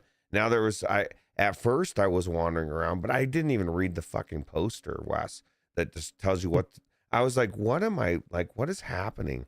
Like for probably, I mean, I kind of had a little bit of the premise, but I must have walked around for like 5 or 10 minutes thinking, what the hell? Like I know I'm looking for different things, but what is going on here? How do I get out of this thing? And then I read it, and then I started to notice the things on the wall as it was going up, and I was, oh, okay, I'm progressing, right. And there was a couple times where I almost missed something, but something like you said, sometimes there's no missing it. Like you turn around a corner, and all of a sudden blood starts coming, Yeah. flooding at you, and you're like, okay, I'm getting the fuck out of here. Or the guy's face one time was missing, right. Yeah. There's obvious things, but other times, there's other little things that on those posters. There's enough going on, and there's enough little things that you're trying to watch as you're going by. And then also I'm paranoid by that guy walking towards me, Wes, because I'm always thinking he's going to do something. So I'm like trying to get by him quick, and I don't know. Yeah. But I did enjoy it. I did make it out the stairway, and the credits, the way they rolled was like, I don't know what the hell's going on with that either. But anyway, it was First of all, the guy looks like Alvin Wayne Grayland from HTC, which is kind of funny. could be. Second, if you stand in front of him, he'll just keep dropping his cell phone over and over again, which I had fun with for a few seconds. But yeah, no, there's lots of weird stuff with the guy. You mentioned his face was missing once. One time he just like walks straight towards you, and if he catches you, he'll kill you. There was another time where he keeps eye contact with you, like he doesn't chase you, but as he's walking by, he just looks at you, and I guess that's enough to tip you off that you should turn around and go the other way. Um, some of them were really benign, um, just really random stuff that's odd, and then other ones are like really overt. Like I saw a face pattern in the floor tiles once. Um, I saw a creepy face drawn onto one of the posters at one time. Um, Blood running out of the air conditioner vents. Like, Yeah, I saw that. That was creepy. yeah, yeah. Hey, Um, I was just reading a comment from Dradhawk. He says he's late to the show. He just wanted to say he plays a lot of VR rhythm games, and he rates Spin Rhythm really highly. It is probably his favorite new VR game of the year outside of UEVR wow. games. And we literally were saying like there's got to be somebody out there that loves this game, and here it is. So Well, yeah, that's cool. good to know. Good to know, everyone. Dradhawk obviously knows way more about spin rhythm than we do. So Yeah. if you're We into did, those type of games, you might really like this one. our problem is the devs didn't send us a key, so we didn't get in there, and it just looked like another rhythm game. Now I'm wishing we Yeah, got in there. I probably would have checked it out if I had a key for it. Yeah, if it was in the library, I probably would have gone in there and checked it out. But we, Yeah. so Tony, Anyway, it was a kind of a love hate thing for me in the Exit 8 VR. I really like the premise. I found it challenging, but almost to the point of frustration. Like I feel like if I'm as much care as I was taking to really look at everything, if there were still things that I missed, then they're probably very, very small details, which makes me think that I don't know. I felt like they were just resetting the fucking thing on me. Like no way am I missing something, but then I did miss something. So There was a I don't couple know. times where I literally had to turn around so like in such a quick way or something that, and I barely was like, oh shit, I would have missed that or something. So, and maybe it's got to do with his clothing, or maybe one time he doesn't have socks, or who knows, Right. man. You know I what I was mean? thinking that too. I was thinking that too. That maybe it's socks or some weird little detail like that. Anyway, I made it up to 5 a few times. I made it to 6 once. I never made it past 6. I must have So gotten yeah. lucky then, dude, because once I realized what was happening, I just kept, it felt like I was constantly just turning around every now and somebody's there. I'm like, oh fuck, man, there's something going on here. And it was just boom, boom, boom, and then I was out. And like I said, the credits, you need to go through and finish this game. I can't even remember what the credits, because anybody out there that knows what I'm talking about, they were very bizarre somehow. It was, maybe it was just the way that they rolled so quick, and it was just, I was, oh shit, it's over. So I don't know. Yeah, for what it's worth, I think this is another one from My Dearest. So they didn't just bring us Brazen Blaze this month, but they also brought this game as well. Okay. Anyway, I liked it. I thought it was good. It's cheap and it's unique.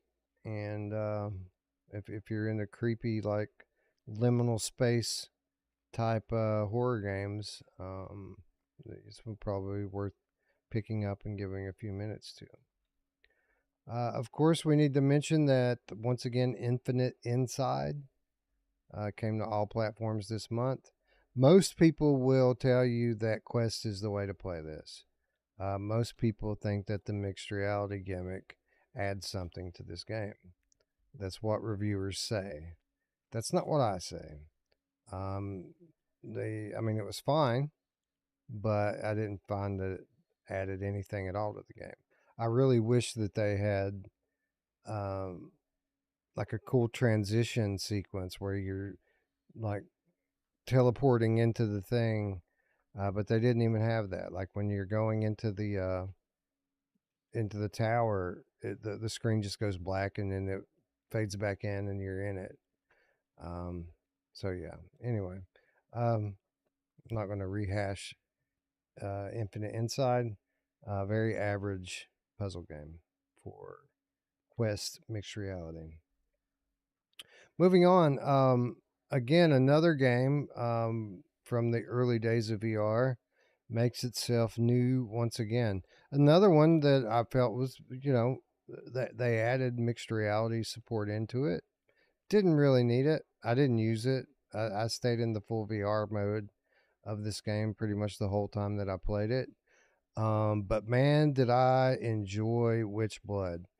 Um, this is a um, this is a Metroidvania like exploration platformer hack and slash game. It reminds you a lot of Castlevania the way it plays. Um, this is basically Roots. This is an old school type game that we would have played back when we were kids, but it's so much more cool and immersive in full blown 3D.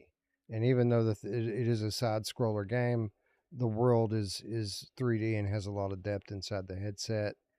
Um, Absolutely huge game with hundreds of rooms, a lot of hidden stuff in it. If you take your time exploring and revisiting areas as you unlock new abilities, you'll find tons of secret rooms in this game. And I absolutely love this game. It's like this is a game I wish I could take back to like 10-year-old me and say, check this out. I would have absolutely loved it then, and I loved it now. This was a Br- great game. Brings that 10-year-old out now, right? Almost that inner 10-year-old makes you want to remember those feelings.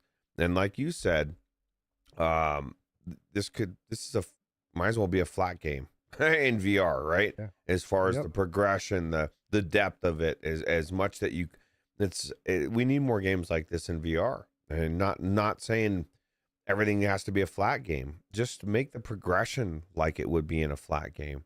It works for a reason. They've spent decades figuring out these formulas, and then everything's thrown out the window. I agree with everything you said. This is one of the best games that I've played probably in a long time, especially of this nature. And what's cool about it, not only everything that you said, but the story along with it is intriguing. And I just think that this is another game that is what we've kind of been talking about a lot lately. It's just how much care was taken and put into games in VR, when early VR games, right? And even this game, it's brought from PC to Quest, but they made improvements. Like you can actually zoom in and move the camera around and do things you can't do on the PC version, and you can use the touch controllers. And it just there's just they didn't just bring over the game, they made it better. So Yeah, man, it seems like a mod, doesn't it? Like typically we don't see games like this in VR. These are the type of games that people say don't work in VR, when VR absolutely immerses you so much more in these worlds by giving them depth. Like even like when we did Little Nightmares this past Saturday, um so much more added to that game just because the world has that depth to it and it seems real.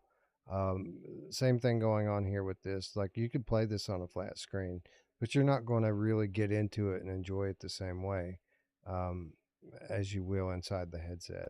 well, and here's the Um, thing. And this is one of the things that I love about flat gaming, and one of the things I don't. There's distractions. You know, I've got another screen over here. I've got this. I've got lights. I've got all sorts of shit going on. When you're in that headset, you're isolated. And now you're in the game and you're in this 3D world. It's a different experience for that reason alone as well. And even though you're looking into this 3D box, it doesn't feel like it. You get so into what's going on. It's a completely different experience. And I agree. It was awesome, and I want to finish it. I'm kind of daunted. I'm seeing characters and enemies and stuff I've never seen, and I felt like I spent 4 or 5 hours already in this game, and I feel like I barely scratched the surface. So yeah, I don't remember exactly how long I have in it. I want to say I got about 8 hours in it, and I'm about, I don't know, 80% through the game. With that said, I did a lot of backtracking to get secrets and stuff. I didn't just try to beeline it toward the end. When I got probably 60% through the game and unlocked some new abilities, particularly the double jump, um, I went all the way back to the very first room and played through it all again just so I could get all the extra stuff that I missed. And I found quite a lot. Um, yeah, I'd say more than any other game this month. Um, this is the one I spent the most time in and the one I went back to the most. Like, I just kept playing this after we covered it just because I was enjoying it so much. And I'd say the next time I play it, I'll finish it. Um, yeah, it gets hard, man. When toward the end, like when you start like facing people instead of like monsters, like they've got guns and they will blow your face off. that's what you want, right? You want a Yeah, challenge. yeah. But I've got magic. They can't hurt me now. I've got the magic to block their shots. The story never makes you backtrack. Nah, it's kind of a bummer, Looper. You know, because there are reasons to backtrack, and they clearly have things hidden in places you can't get to until you have double jump or whatever it is you need. So Right. Yeah, there are like little holes and things in like the ceiling that you don't really notice at first. And then when you get back and you're like, well, I wonder if I could jump up in that.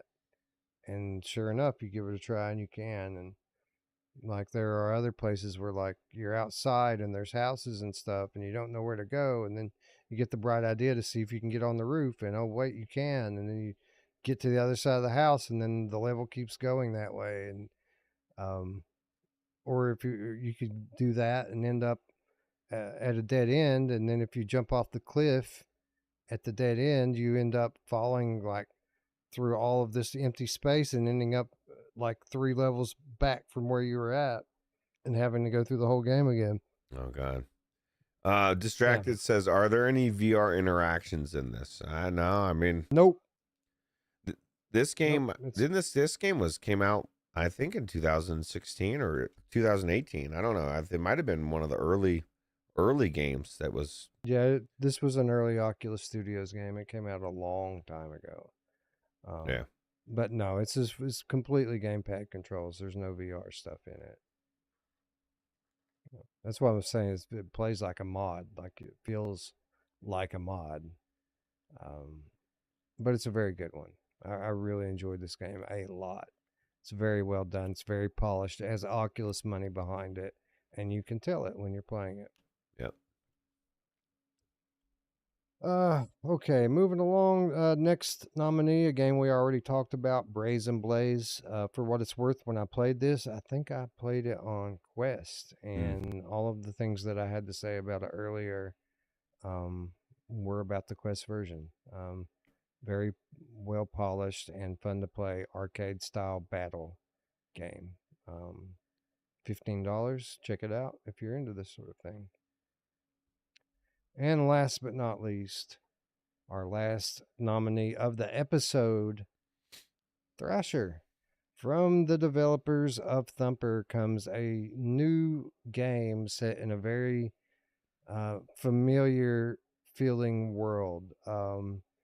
This has that same vibe of Thumper with the sound and the way everything looks, but is a very different game from Thumper, isn't it, Ruuts? Yeah. No, this is a completely different premise and game and just everything, which is good. Thumper was unique in its own, and this is unique in its own way as well. And the cool thing about this is the longer you play, the more it evolves, right? It's like, at least as far as I've played, there was nothing that I kept thinking, man, this is getting old. They need to switch this up. It's constantly switching, right? So yeah, it changes and they add new mechanics with every level. And at first it's so simplistic. You're thinking, well, there's no way this is going to get good. But by the time you get to like the second world, I don't mean the second level. I mean like the second world. When the things really change up on you, then you start to understand that there's more to this game than you thought there was going to be. And I had a lot of fun with this. This is a game that feels good to play. It's a game that has you replaying levels a lot. Like, I haven't played super deep into this. I think I played through like 3, like through the third, not even all the way through the third world. okay. Like each world has like 10 levels to it.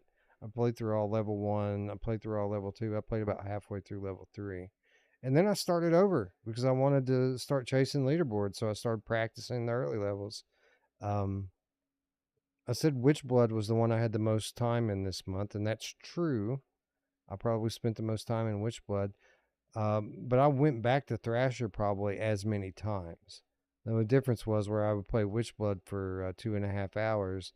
I played Thrasher for 30 to 45 minutes at a time and then take it off. It's good, really good palate cleanser, right? Really good game to jump into for 30, 40, 50 minutes whenever you want. Yeah. A very unique game. Again, we were talking about how unique the games were on Quest. This is chief among them, something unlike anything else you've played in VR. And it's difficult and it's fun, and just the feeling of playing it is satisfying.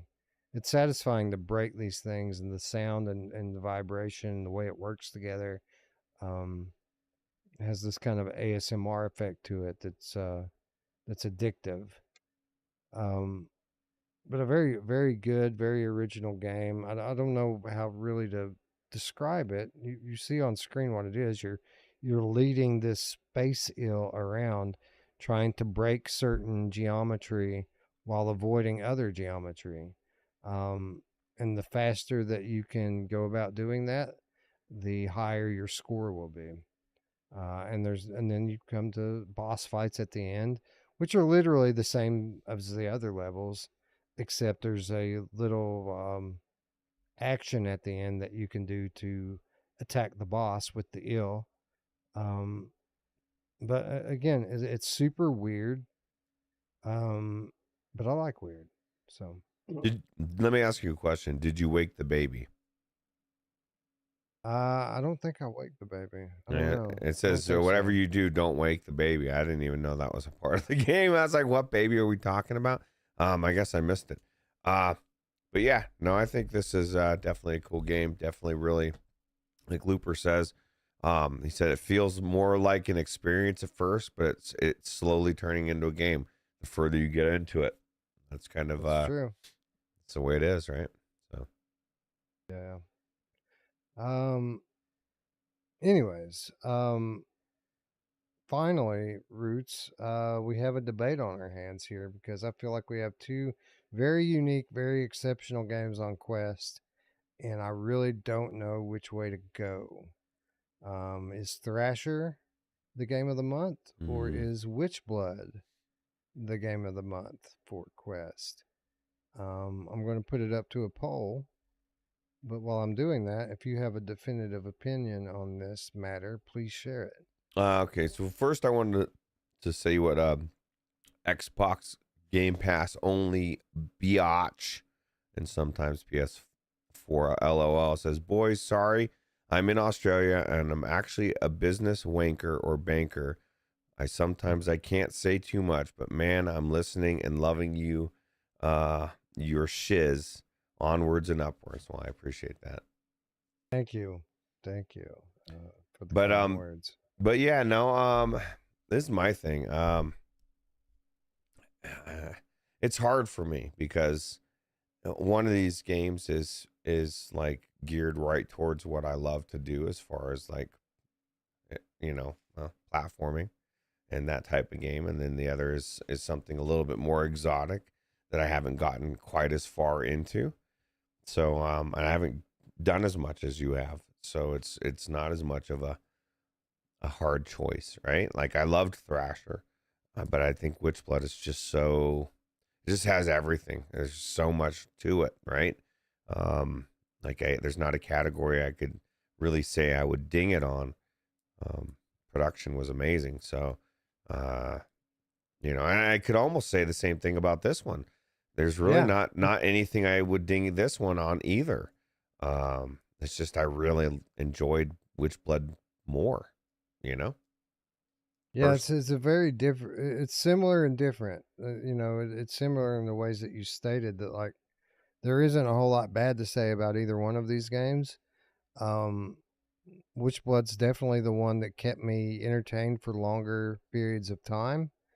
But This one you'll I'll come go back back to. to Yeah. yeah, I'll go back to Witchblood one more time and then I'll be done with it. Well, I'll still be playing this game years from now. I'll still be playing this game. Um, One game is more like a good game in VR, where the other game is more like a good VR game.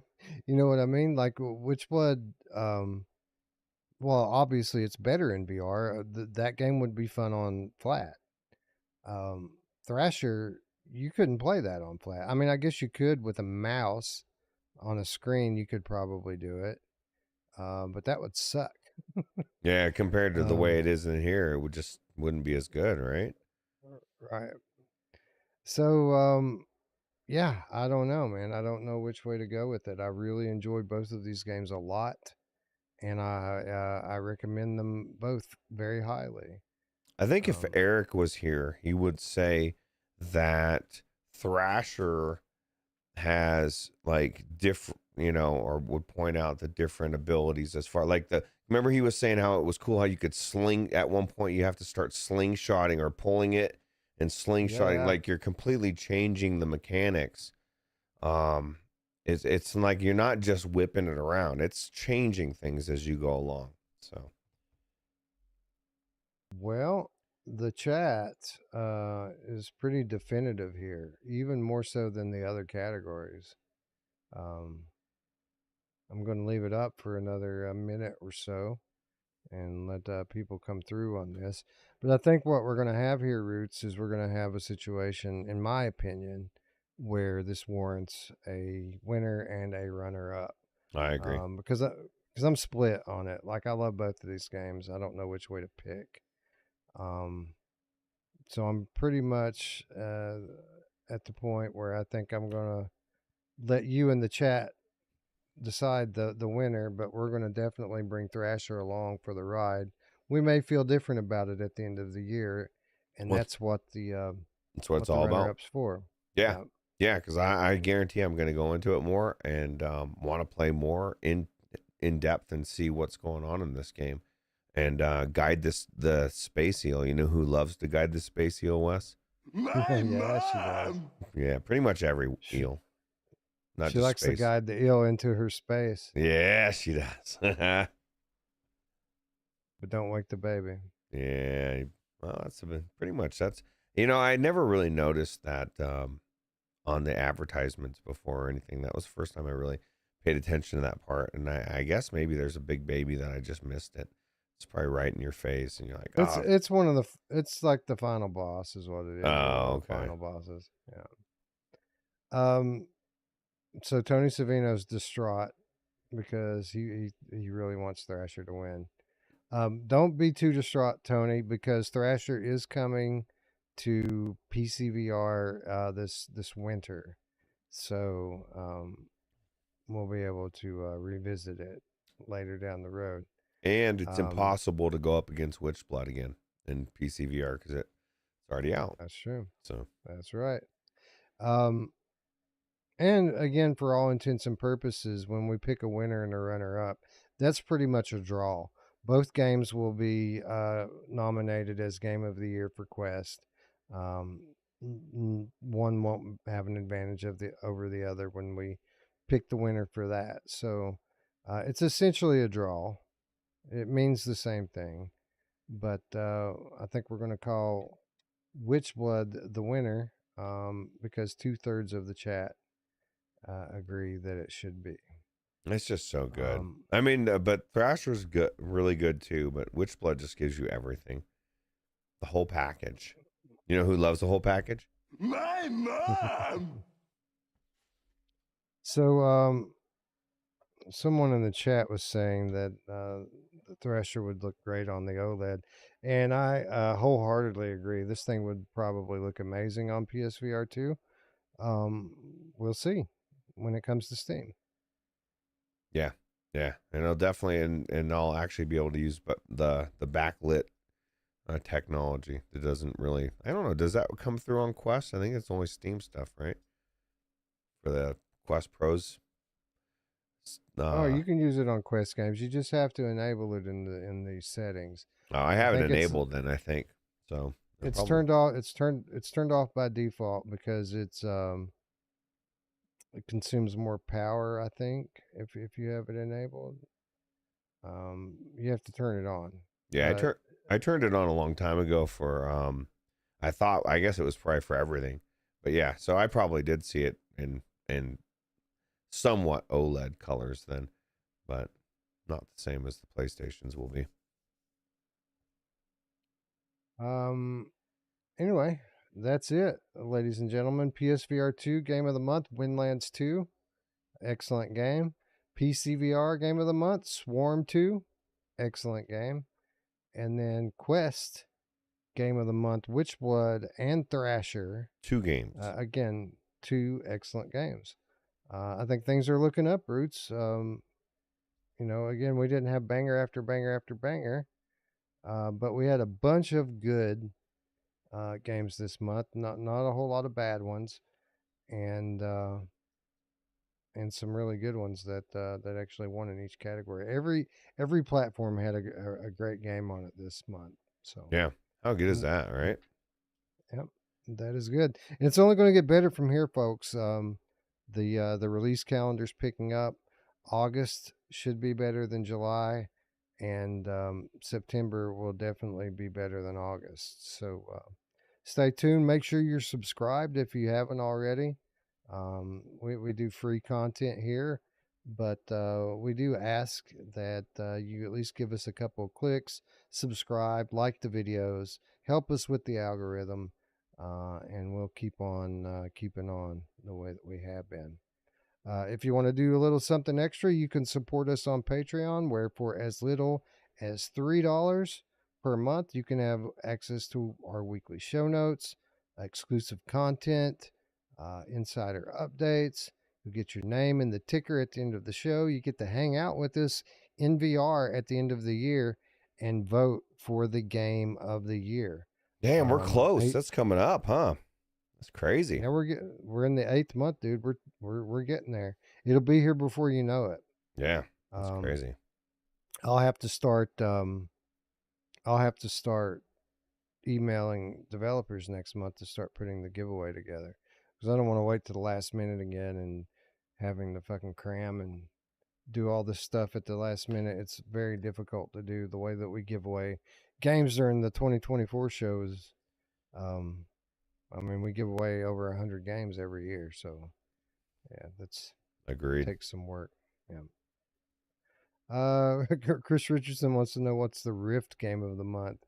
I think there was a game that came out on Rift this month that you've heard of. Hold on, I'll tell you. That's a good question. I was gonna say the Rift game of the month that I played. We actually played a lot of Rift games this month, right? Would probably be Chronos for me. Chronos was so good. Yeah, it was. Had a lot of fun on Saturday playing all that stuff, to be honest. Yeah. Everything we did on Saturday was great. Yeah, no, I New think releases. Contractor Showdown. there you go. That's the That's the Rift Rift game of the month. That's the only game that came out on the Rift store, probably, right? There were some indie games that came out. Stuff you're not familiar with. Cat's Holidays came out. Summer Games. Tiny Archers. There you go. There Tiny you go. Archers came out. Yeah, that was actually pretty good. Looks like there's no or maybe I'm just logged into the wrong account. That's what it is.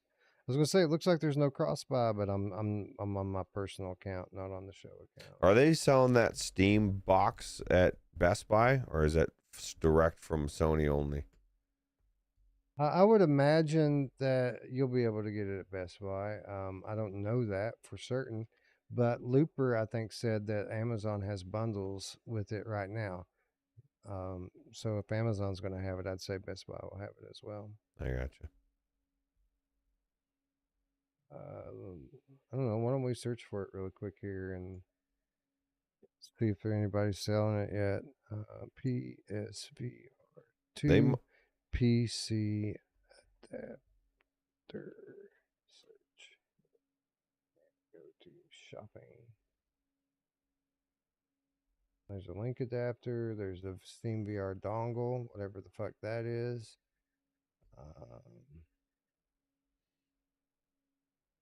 Yeah, I don't see it. Not yet.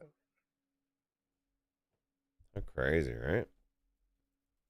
Won't be long now. Couple days. Stay tuned to the Discord. We'll tell you when the thing's ready, and we'll test it for you as soon as we possibly can. Yeah, you can't buy it yet. There's all sorts of dongles, but that ain't one. Anyway, that's our show for this week, friends. Again, like the video, thumbs up, subscribe, do all the clicking. Check us out on Discord. That's where we hang out on the off days. 24/7, 365, we're on there talking about gaming. We're talking about computers. We're talking about life. We're just hanging out and chilling. Absolutely free. There's a link in the description. Just scroll down and click it. And we will greet you at the door, as we always do. And with that said, friends, I'd like to thank you all once again for watching. For Ruuts, I'm Wes. We'll see you Saturday. Bye. Take it easy.